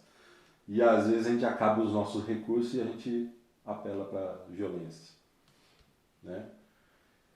E eu vejo que cada um pode ver o melhor de si. Mas é aquilo que eu estive dizendo, não adianta a gente querer ser bonsai. É preciso a gente reconhecer a nossa natureza, ficar com aquilo que nos cabe e ver, ó, isso aqui não foi bom para mim, isso aqui eu quero fazer diferente. Mas não porque eu rejeito no meu pai aquilo que ele fez em mim. Ah, meu pai fez aquela lá, pô, meu pai, poxa vida, não sei o quê. Não, meu pai fez o melhor que ele pôde. E com isso, com essa joia que foi toda a arte do que meu pai esculpiu em mim, eu vou fazer muito mais. Eu vou prosperar isso num novo reinado, numa nova joia.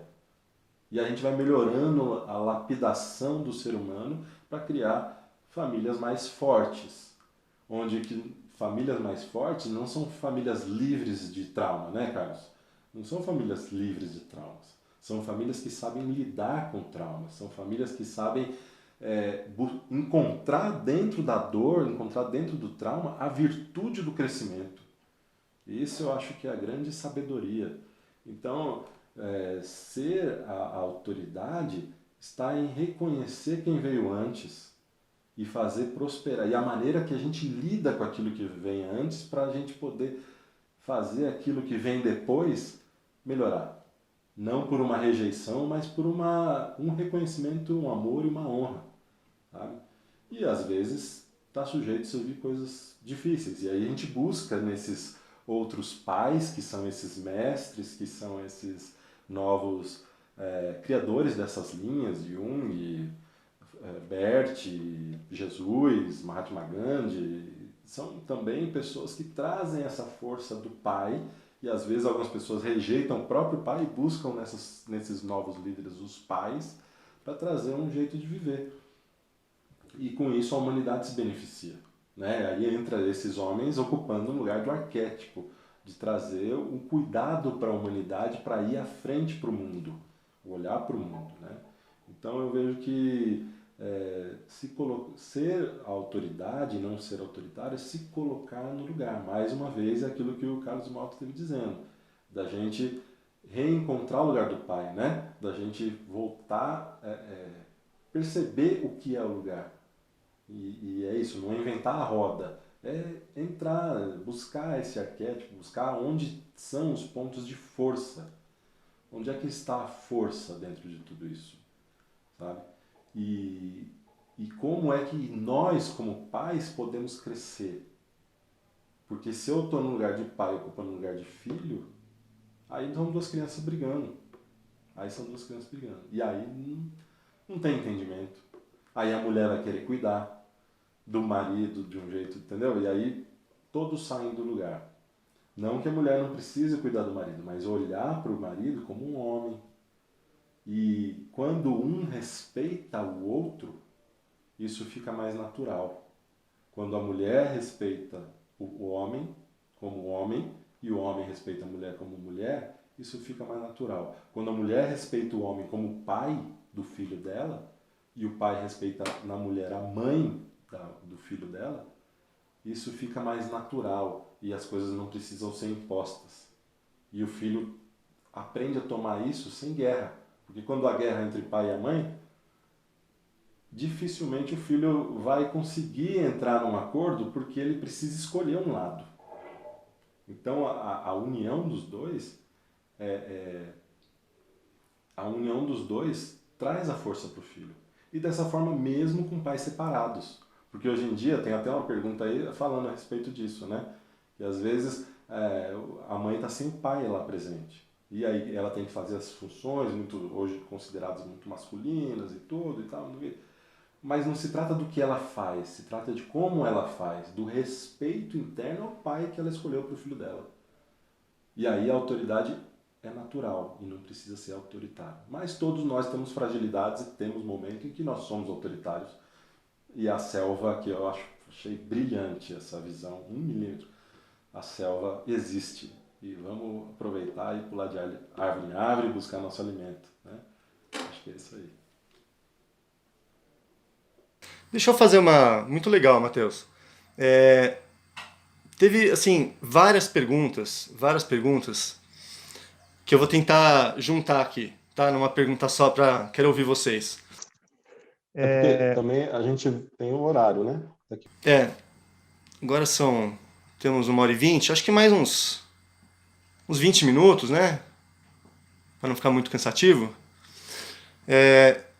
Mas assim, acho que tanto eu como você, Matheus, como você, Carlos, somos exemplares no sentido, somos exemplares não no sentido de exaltação, mas somos exemplos de homens casados no formato convencional homem e mulher, né?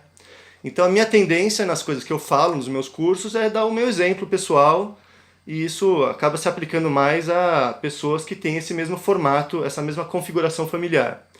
Mas tem muitas pessoas que querem mais clareza, por exemplo, mulheres que estão num relacionamento homoafetivo, né? Casal de 2 mulheres. Então, pessoas nessa condição, como é que podem fazer para ajudar um filho a ter a presença do pai de uma forma saudável no coração, né? E aí eu vou fazer mais algumas perguntas junto com essa, tá? Pra gente desenvolver junto. Como é que uma mãe separada do pai de uma criança, quando o pai é ausente, quando o pai não comparece, quando o pai não exerce a sua função, como seria a expectativa da mãe, né, que ele exercesse, como é que essa mãe pode também ajudar o filho a lidar com isso?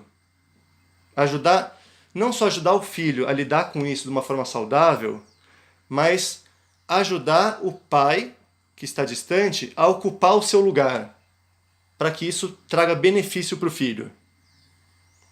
Eu estou falando isso porque tem muitas situações de alienação parental, né? Em que ou o pai se aliena da função de pai, ou a mãe o aliena o pai da função de pai. Isso acontece sem a mãe perceber às vezes, sem saber que ela está fazendo isso.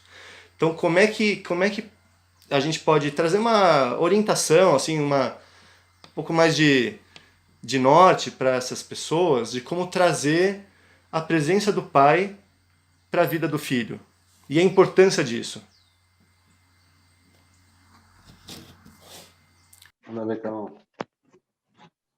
Oi. Vai falar, Matheus? Quer falar? Não, por favor, você.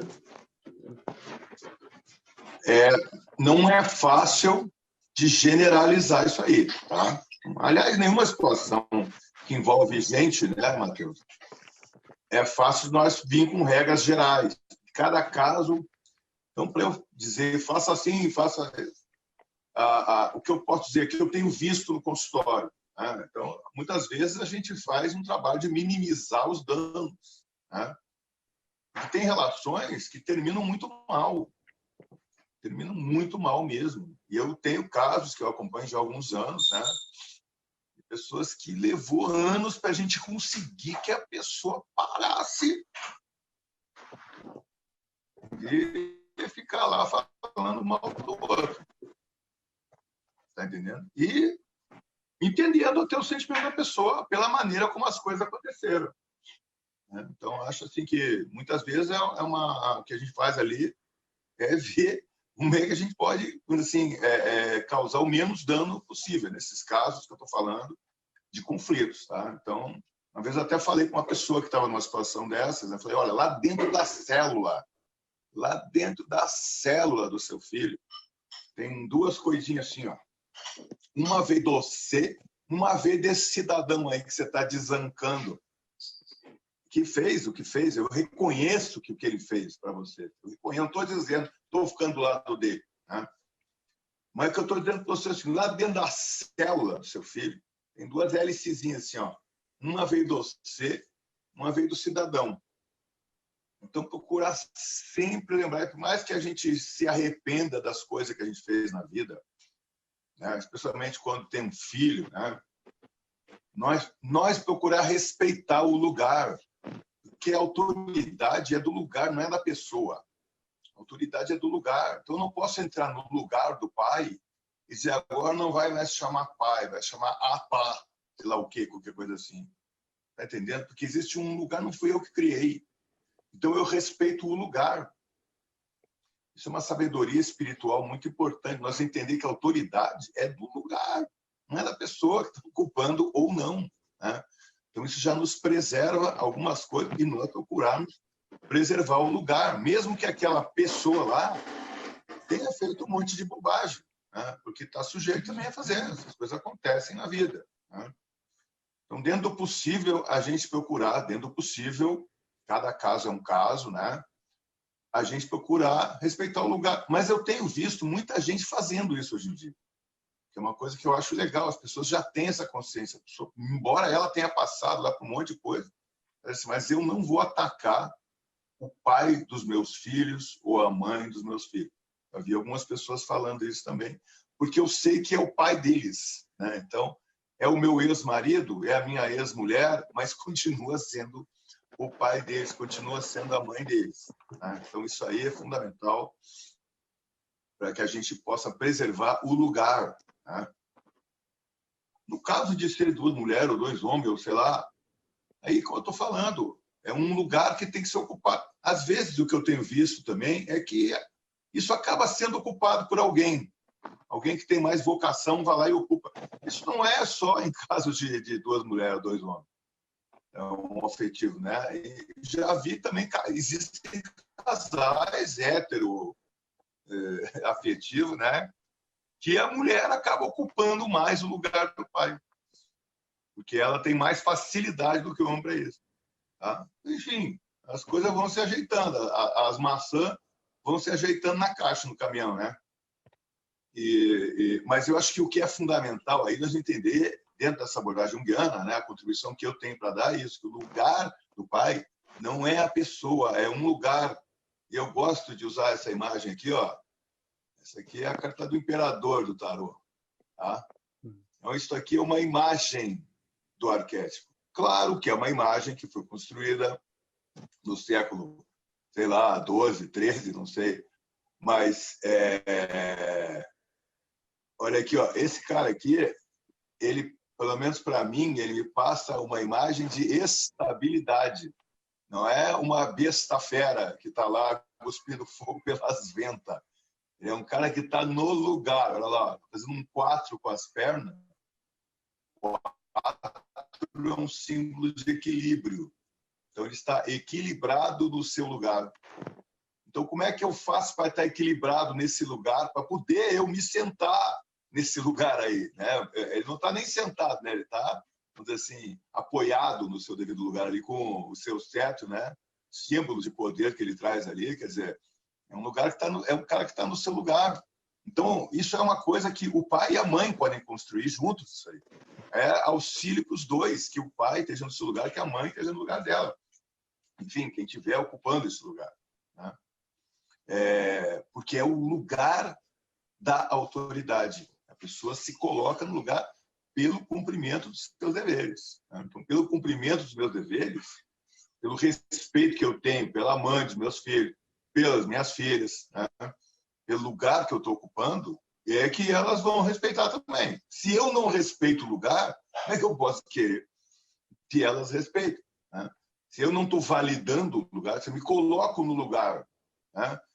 E eu acabo legislando em causa própria, ou eu puxando a brasa por meu lado, elas estão vendo tudo, elas estão vendo. Então, vamos dizer assim, quem vai respeitar o lugar, porque está vendo que o lugar está sendo ocupado com respeito, né? Então, a gente tem que saber que estamos ocupando um lugar, que esse lugar é um lugar de respeito, que tem as suas atribuições. Eu não posso ocupar o lugar e pegar para mim. Está entendendo? E aí querer beneficiar o meu lado, né? A partir do lugar. O lugar é um lugar que existe, que tem a sua dignidade, né? Então, essa figura é uma figura que está dignamente colocada no seu lugar, tá? Então não tem essa, quer dizer, o filho, ele não precisa eu ficar soltando a polícia em cima dos meus filhos, né?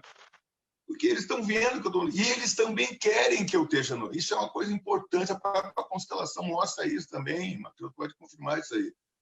Os filhos querem que o pai esteja no lugar, os filhos não querem que o pai seja um garotão que é brother deles, não querem isso.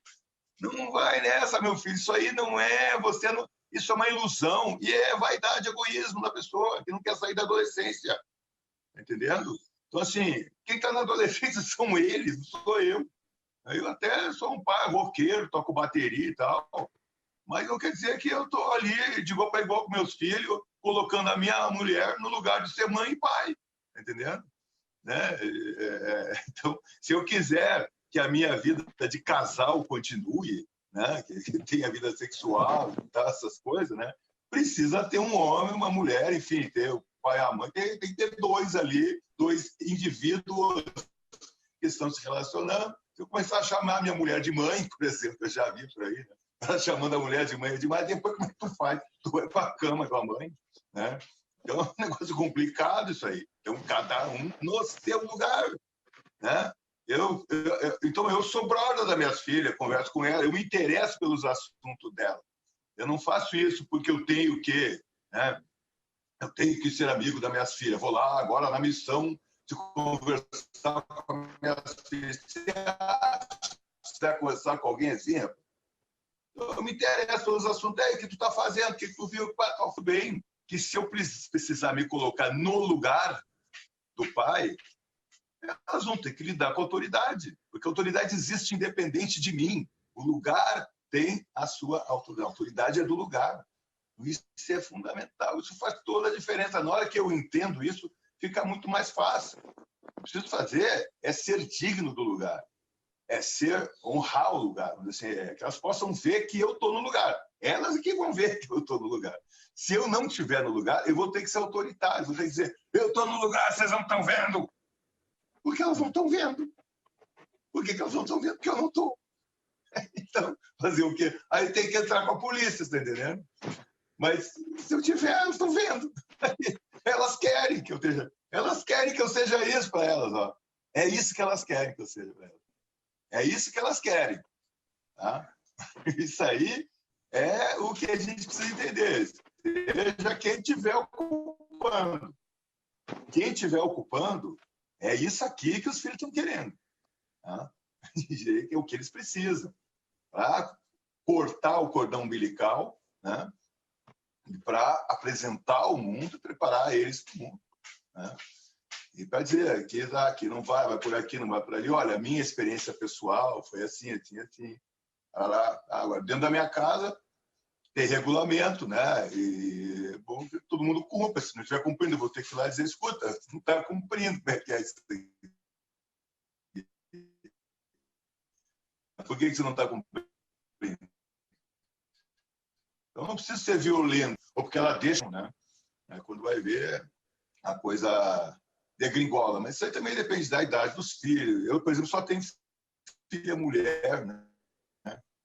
É bem diferente de ter filho homem, né? E uma mulher, por exemplo, está criando sozinha um filho homem, às vezes não é brincadeira. A quantidade de força que ela tem que colocar para poder respeitar ela no lugar que está ocupando o lugar de pai, né? Muitas vezes. Então, são diversas situações aí. O que está acontecendo? A nossa civilização adora fórmulas, regras e tal, né? Eu adoraria também que as pessoas se comportassem de forma linear e assim que pudesse ter uma regra geral. Era só seguir a regra, era tudo certo, né? Mas, infelizmente, assim como são as pessoas, são as criaturas, como dizia minha avó. Cada um de um jeito, temos que ver com quem estamos lidando, nós criar um vínculo. O que traumatiza mesmo, filho, é falta de amor. Falta de amor. E temos que reconhecer que o nosso amor não é lá essas coisas. Nós reconhecer isso aí já fica mais fácil também. Reconhecer que temos céu dentro de nós, que estamos limitados, que da barbárie logo ali na esquina, está entendendo? O país mais civilizado da Europa, foi onde aconteceu aquelas coisas tudo lá na década de 30. Era o mais civilizado, era onde tinha florescido a filosofia no século XIX. No país mais civilizado da Europa, há pouquinho tempo atrás, né? Aconteceu um tanto de coisa lá que a gente sabe, né? Então está logo ali a barbárie. Temos que saber disso. Isso é Jung puro, nós sabemos o que fazemos com a sombra. Esse é o grande desafio da humanidade nesta era que estamos entrando, esta nova era de Aquário. O que a gente faz com o negativo em nós? Porque nos outros é a coisa mais fácil, nós sabemos o que fazer. É em nós, nos nossos filhos, como é que a gente lida com isso? Sem precisar de exercer a violência, essas coisas aí, como o Ari esteve falando, boas palavras, porque essa coisa de esperar a hora de falar algumas coisas, não precisa ser quando o caos está entornando, que a gente pode botar mais lenha no fogo ainda, né? Palavras de sabedoria, como nós lidar com as coisas. Então, eu vejo assim, resumindo essa minha posição, o que eu tenho para dizer para vocês hoje aqui, essa imagem, né? Então, isso aqui é um arquétipo. Claro que isso aqui é uma imagem de uma época, de uma cultura, mas a essência disso permanece, estabilidade, né? Sabedoria, mostrando o limite, exercendo, se colocando nesse lugar que é o lugar da autoridade. A autoridade é do lugar, não é da pessoa, não. Então, eu posso ser amigo das minhas filhas e, em outro momento, eu exercer a autoridade porque eu tenho que me colocar no lugar. Isso é importante, tá? Isso aí auxilia a gente a poder separar as coisas aí, tá? É isso aí. Yuri, quer falar? Eu quero falar uma coisa, depois quero te ouvir um pouco também, Matheus. Que essa fala do Carlos me lembrou uma pessoa que me disse uma coisa muito interessante recentemente, né? Um dos trabalhos que eu faço, um dos focos, e não só para ajudar as pessoas, né, nos cursos que eu dou, mas para minha necessidade pessoal, é como trazer mais paz para dentro da minha casa na interação entre os meus filhos. Eu tenho uma filha de 11 anos e um filho de 9, né, a Luara e o Marcel, e eles brigam pra caramba. Essa é real, eles brigam pra caramba. E eu procuro trazer tudo que eu estudo, todo o conhecimento que eu venho buscando de como trazer mais paz entre eles dentro de casa, né? E aí eu perguntei para um amigo que eu considero como mestre também, recentemente, a gente estava estudando a respeito de Salomão, do rei Salomão. Como é que o rei Salomão trazia a paz entre os povos, porque a gente sabe da história de Salomão, que Salomão trouxe a paz entre os povos que existiam naquela época. E aí a gente estudando esse assunto, e como é que traz isso para a nossa família? Como é que a gente traz paz para dentro da nossa casa? Né? Nós, como se colocando nesse lugar de imperador, como você falou, Carlos, como é que a gente traz paz para dentro da nossa casa? E ele falou que o pai, e aí eu vou estender isso a mães que ocupam esse lugar arquetípico, como você falou, Carlos, que não é necessariamente o pai biológico que ocupa esse lugar, mas uma mãe adotiva, ou um pai adotivo que não é o pai biológico, ou qualquer pessoa que esteja ocupando esse lugar que alguém precisa ocupar, né? Como é que faz, né? E ele falou uma coisa muito interessante, que o pai, ele está no lugar de zelar pela paz dentro de casa. Ele é o guardião da paz. Então, se alguma coisa está acontecendo com ânimos mais exaltados, alguém está se inflando, o pai, ele está nesse lugar de falar, opa, peraí, vamos resolver isso aqui em paz. A gente pode resolver isso em paz. Então vamos se acalmar e vamos conversar. Isso, tanto na relação conjugal, eu vejo em muitos casos, né? Eu sei que muitas pessoas não têm tanta facilidade para ser essa pessoa que é o guardião da paz, né? Mas eu vejo que é algo que a gente pode buscar ser cada vez mais, né? E em relação aos filhos, ou seja, ser a pessoa que é o guardião da paz, né? E isso, como eu disse, no momento de educação, de transmitir um limite, de transmitir valores, de mostrar alguma coisa para os filhos, também a gente buscar formas de fazer isso em paz, Em paz. Porque quando a gente mostra alguma coisa e isso não é em paz, não é feito com um movimento movido por uma paz, isso pode até conter alguns comportamentos. A gente pode inibir alguns comportamentos que a gente considera errado no filho através de uma atitude mais violenta, né? Eu não estou defendendo isso, estou falando que é uma coisa que acontece. A gente acaba contendo algum comportamento que a gente considera errado, que deve ser corrigido. Mas se a gente for pensar em termos educativos mesmo, de um despertar de consciência de por que aquilo é errado, por que aquilo traz prejuízo para a família e para os relacionamentos e para a própria criança, se a gente quer realmente despertar uma consciência na criança, quando a gente quer ensinar algo, é muito mais efetivo quando a gente faz isso em paz. Em paz. E que ela muda aquele comportamento não por um medo de apanhar, não por um medo de punição, não por um medo de castigo, ou por um medo de ser rejeitada e não se sentir pertencente, e não se sentir amada. Que muitas vezes os pais podem até não bater, mas lidam de um jeito que faz o filho se sentir que não é amado pelo pai. Não é amado pelo pai. Então, existem formas da gente mostrar, né, limites, mostrar valores, mostrar o que a gente considera correto, em paz, para que a criança sinta o amor que nós estamos tendo nessa educação. Então, essa contribuição também que eu queria dar em cima da sua fala, Carlos, que é como a gente se colocar nesse lugar, e isso não só o homem, mas a mulher também, né? Mas que eu entendo que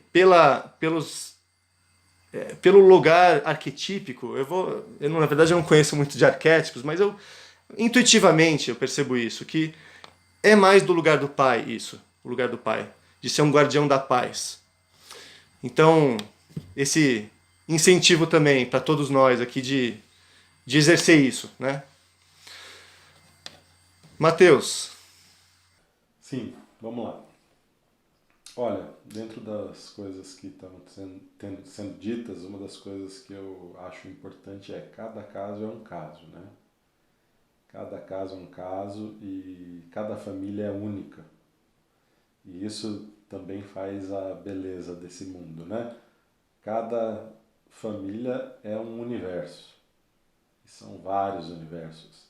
E cada um tem que encontrar seu jeito de viver e de trazer paz.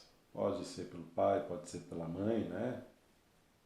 Mas o importante é a vida seguir em frente. É a vida seguir em frente. O importante é as pessoas encontrarem força para atravessar as dificuldades. E aí, por ser cada caso um caso, cada um tem que encontrar em si e onde puder, ou em quem tiver, algum recurso para atravessar as dificuldades. Existem diversos tipos de família, né? Hoje em dia, vamos dizer assim. É um universo também. É um outro universo, né? A humanidade é um outro universo.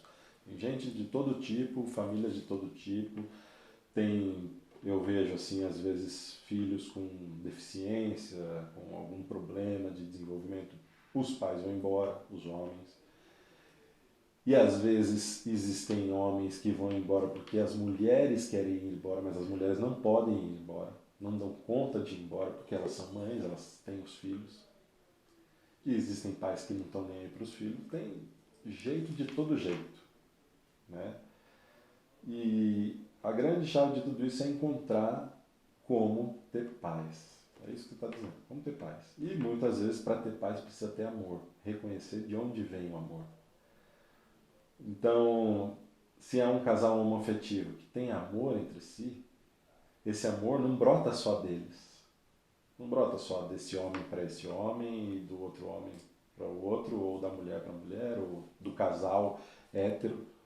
Esse amor vem de longe. Esse é um amor que vem das origens. É um amor que a família não é uma geração espontânea. né? Cada ser não brota no espaço. Ele tem uma origem. E essa origem é o olhar de uma mulher para um homem, de um homem para uma mulher. Entende? É alguém que se sentiu atraído por outro e mesmo que inconscientemente buscava no outro algo que lhe faltava, né? E ali eles construíram algo e ali gerou um amor. E a gente vê nas constelações familiares que não se gera a vida quando um não quer. Sempre os dois querem. E a vida é a frutificação desse amor. E esse amor é o princípio de formação da vida.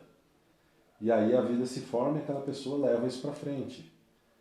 Então, se um homem ama outro homem e quer e cria uma família, é um amor que vem de longe. E se aquele filho não é um filho biológico dele, isso serve também para os casais ou para quem adotou, né? A chave disso, do sucesso, vamos dizer assim, é reconhecer a origem que aquele filho tem em pais biológicos. E que ele não é melhor do que aqueles pais biológicos, e muitas vezes aqueles pais biológicos são, na verdade, presenteadores. Através daquela dificuldade, através daquela dor, da não possibilidade de eles constituírem a própria família, por a causa que seja, né? Não podemos generalizar, mas diante daquela possibilidade, eles transmitiram a vida que chegou até aquele casal. Então, tem um lugar. E o fundamental é isso, é o reconhecimento da onde vem, o reconhecimento da fonte da vida. E aí, o filho não vai precisar mostrar para esses pais que eles não são os pais dele, por exemplo. Oh, vocês não são meu pai e tal. E às vezes de uma maneira inconsciente, através de violência. Inconsciente, através de desobediência, fugir de casa. Porque os pais adotivos estão respeitando a origem. Não por achar que é melhor, mas por reconhecer que dali veio um grande presente, que é a oportunidade de criar um ser humano, de constituir um lar. E dentro disso, muitas vezes, um dos pais precisa ir embora. Ele olha para fora. Ele sente algo chama. E aí não cabe a gente julgar, porque às vezes é uma coisa ligada ao pai dele, às vezes é uma coisa que é de dentro dele, às vezes é um amor cego, por exemplo, que a gente vê nas constelações, uma coisa que existe, é um amor cego, onde a pessoa se decide morrer pela própria mãe. E ela inconscientemente começa a gerar doença e morre. E morre cedo, e o filho é criado pela mãe ou pelo pai. E esse pai não é necessariamente, na minha visão, que ele esteja ocupando o lugar da mãe ou a mãe ocupando o lugar do pai, mas ele representa o pai. Ele se coloca na representação. Olha, seu pai tem o lugar dele. Eu escolhi aquele pai para ser seu pai. Eu escolhi você para ser meu filho. Eu te vejo aqui. E seu pai está vivo dentro de mim. Eu, dentro de mim, o seu pai tem o lugar dele. Ou, melhor ainda, dentro de mim, seu pai tem um lugar. E eu reconheço o amor que nos uniu e é o amor que eu te transmito, meu filho. Por exemplo, minha filha. Entende? É um reconhecer, porque assim, existe essa visão arquetípica da função, do lugar de cada um, e eu concordo plenamente que existe isso, é a força de cada um. E existe o lugar do indivíduo dentro do sistema familiar que é dele e não pode ser ocupado por outra pessoa. Então, quando a gente reconhece que aquele lugar é daquela pessoa, dentro de nós a gente dá um lugar para ela. E aí o filho fica em paz. Então, muitas vezes, nesses casos onde a mãe representa o pai, a mãe é mãe e pai, ela é mãe e pai, sim. Mas dentro dela é uma chave, ela dar o lugar do pai. Sim, nós nos amamos, foi bom. Ela pode até se lembrar do momento da concepção, nossa, foi maravilhoso. Ou não foi muito bom, mas foi como foi.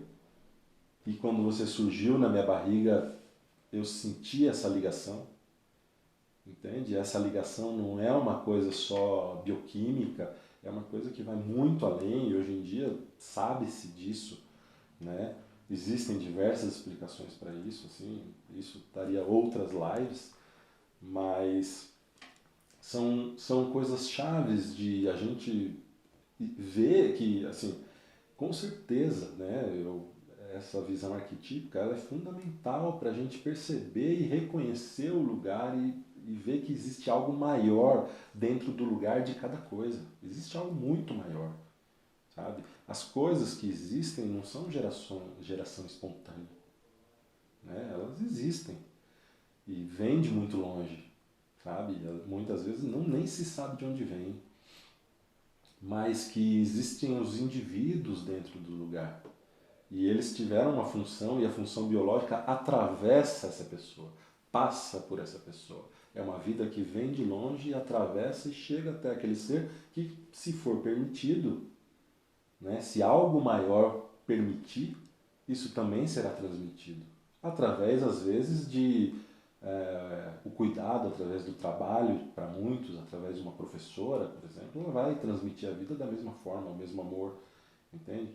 Então eu vejo que a chave de dar certo, todas essas variáveis, por mais que cada caso é um caso, cada família é uma família, cada dor é uma dor digna de ser respeitada e olhada, né? Eu vejo que é importante reconhecer quem compõe. E quando a mãe reconhece quem compõe o filho, quem me compõe? Quem me compõe? Quem compõe você? De quantos nós somos compostos? E quantos nós podemos dar ao lugar? Isso fortalece a pessoa. Então, assim, por exemplo, o Bert Hellinger tem uma coisa que dizem, né, que quando perguntavam para ele: oi, Bert, tudo bem? Como é que você vai? Ele diz assim: estou cada vez mais completo. E isso, né, Carlos, é o processo da individuação. É se tornar mais completo, unindo as partes que são os versos, se tornando o verdadeiro universo, né? Eu vejo que isso é uma das coisas grandes assim de viver, é isso, ver o lugar de cada um e dar o lugar em si de cada um. Porque quando a gente fecha os olhos e se conecta com o nosso espaço interno, a gente vê que nós temos um espaço infinito dentro de si. E cabe muita gente. E reconhecer que cada um só faz o que pode, cada um dá o melhor de si.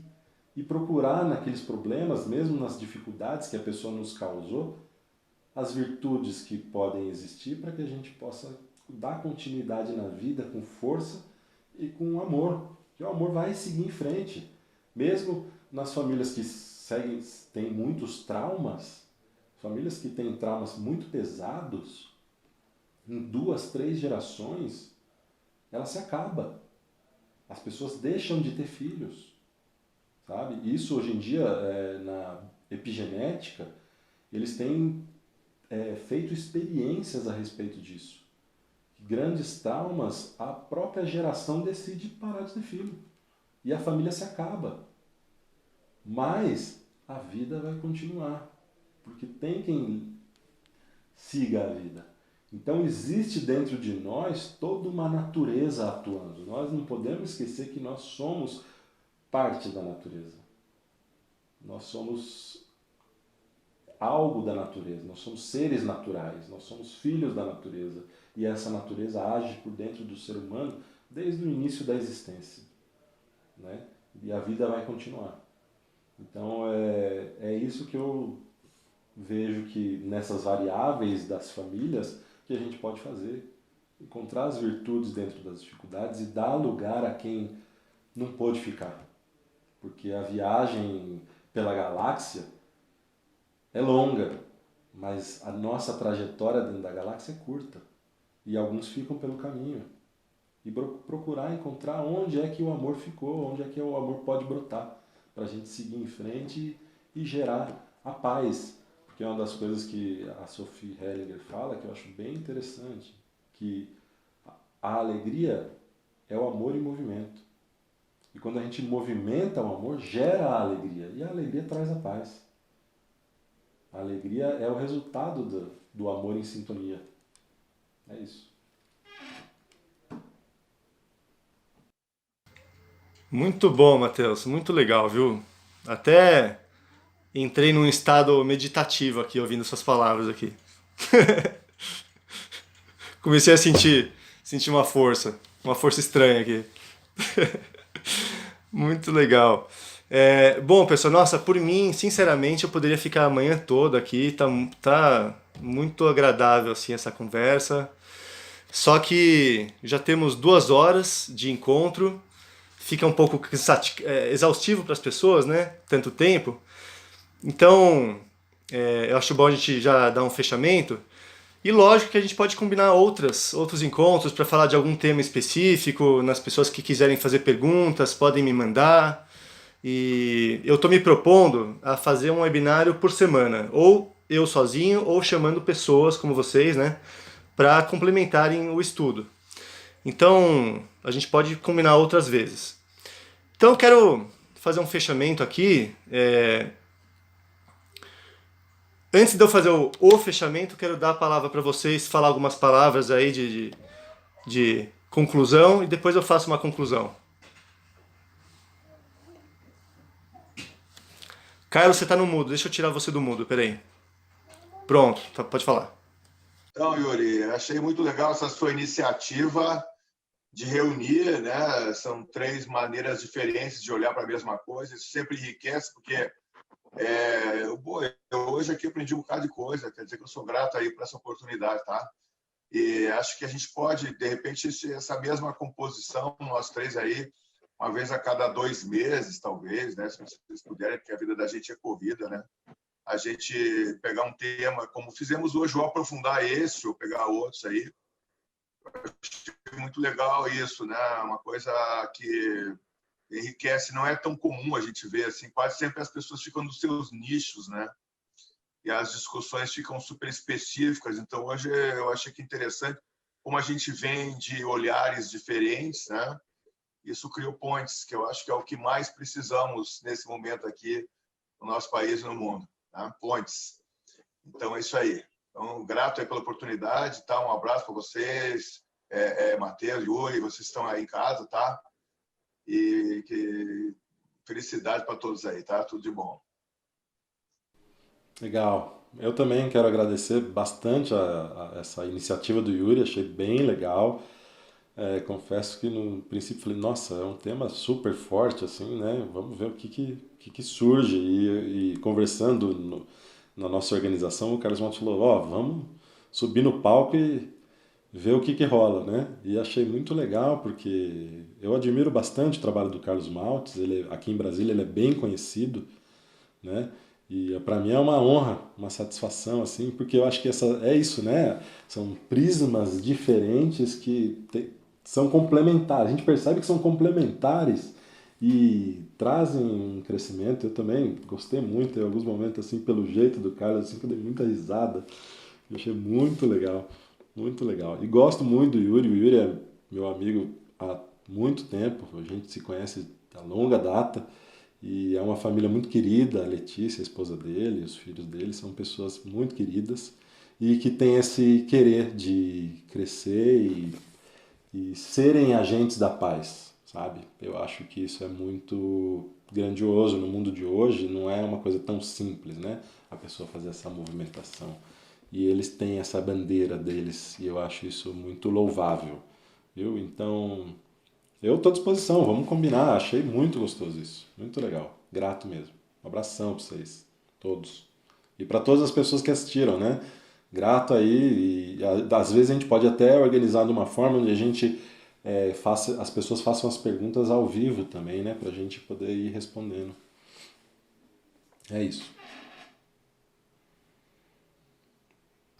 Legal, pessoal. Então também muito grato aí a disposição de vocês de fazer esse encontro, sem muito ensaio, né? Eu tinha perguntado alguns dias antes, vamos alinhar, que caminho que a gente vai seguir. Aí o Carlos Moss falou, não, vamos tocar que nem jazz, vamos improvisar, né? E o Matheus só mandou o joinha, então vamos nessa e vamos na fé. Então acho que rolou super bem, funcionou bem. Também aprendi muito com vocês. Espero que todos aqui presentes tenham também se beneficiado de alguma forma. Essa é a nossa intenção, nosso objetivo, né? Trazer esse benefício de mais conhecimento, mais reflexão para todos. E então, ficamos em contato. Bom dia para todos, fiquem com Deus, tá bom? Gratidão aí, grandes abraços para todos. Tchau.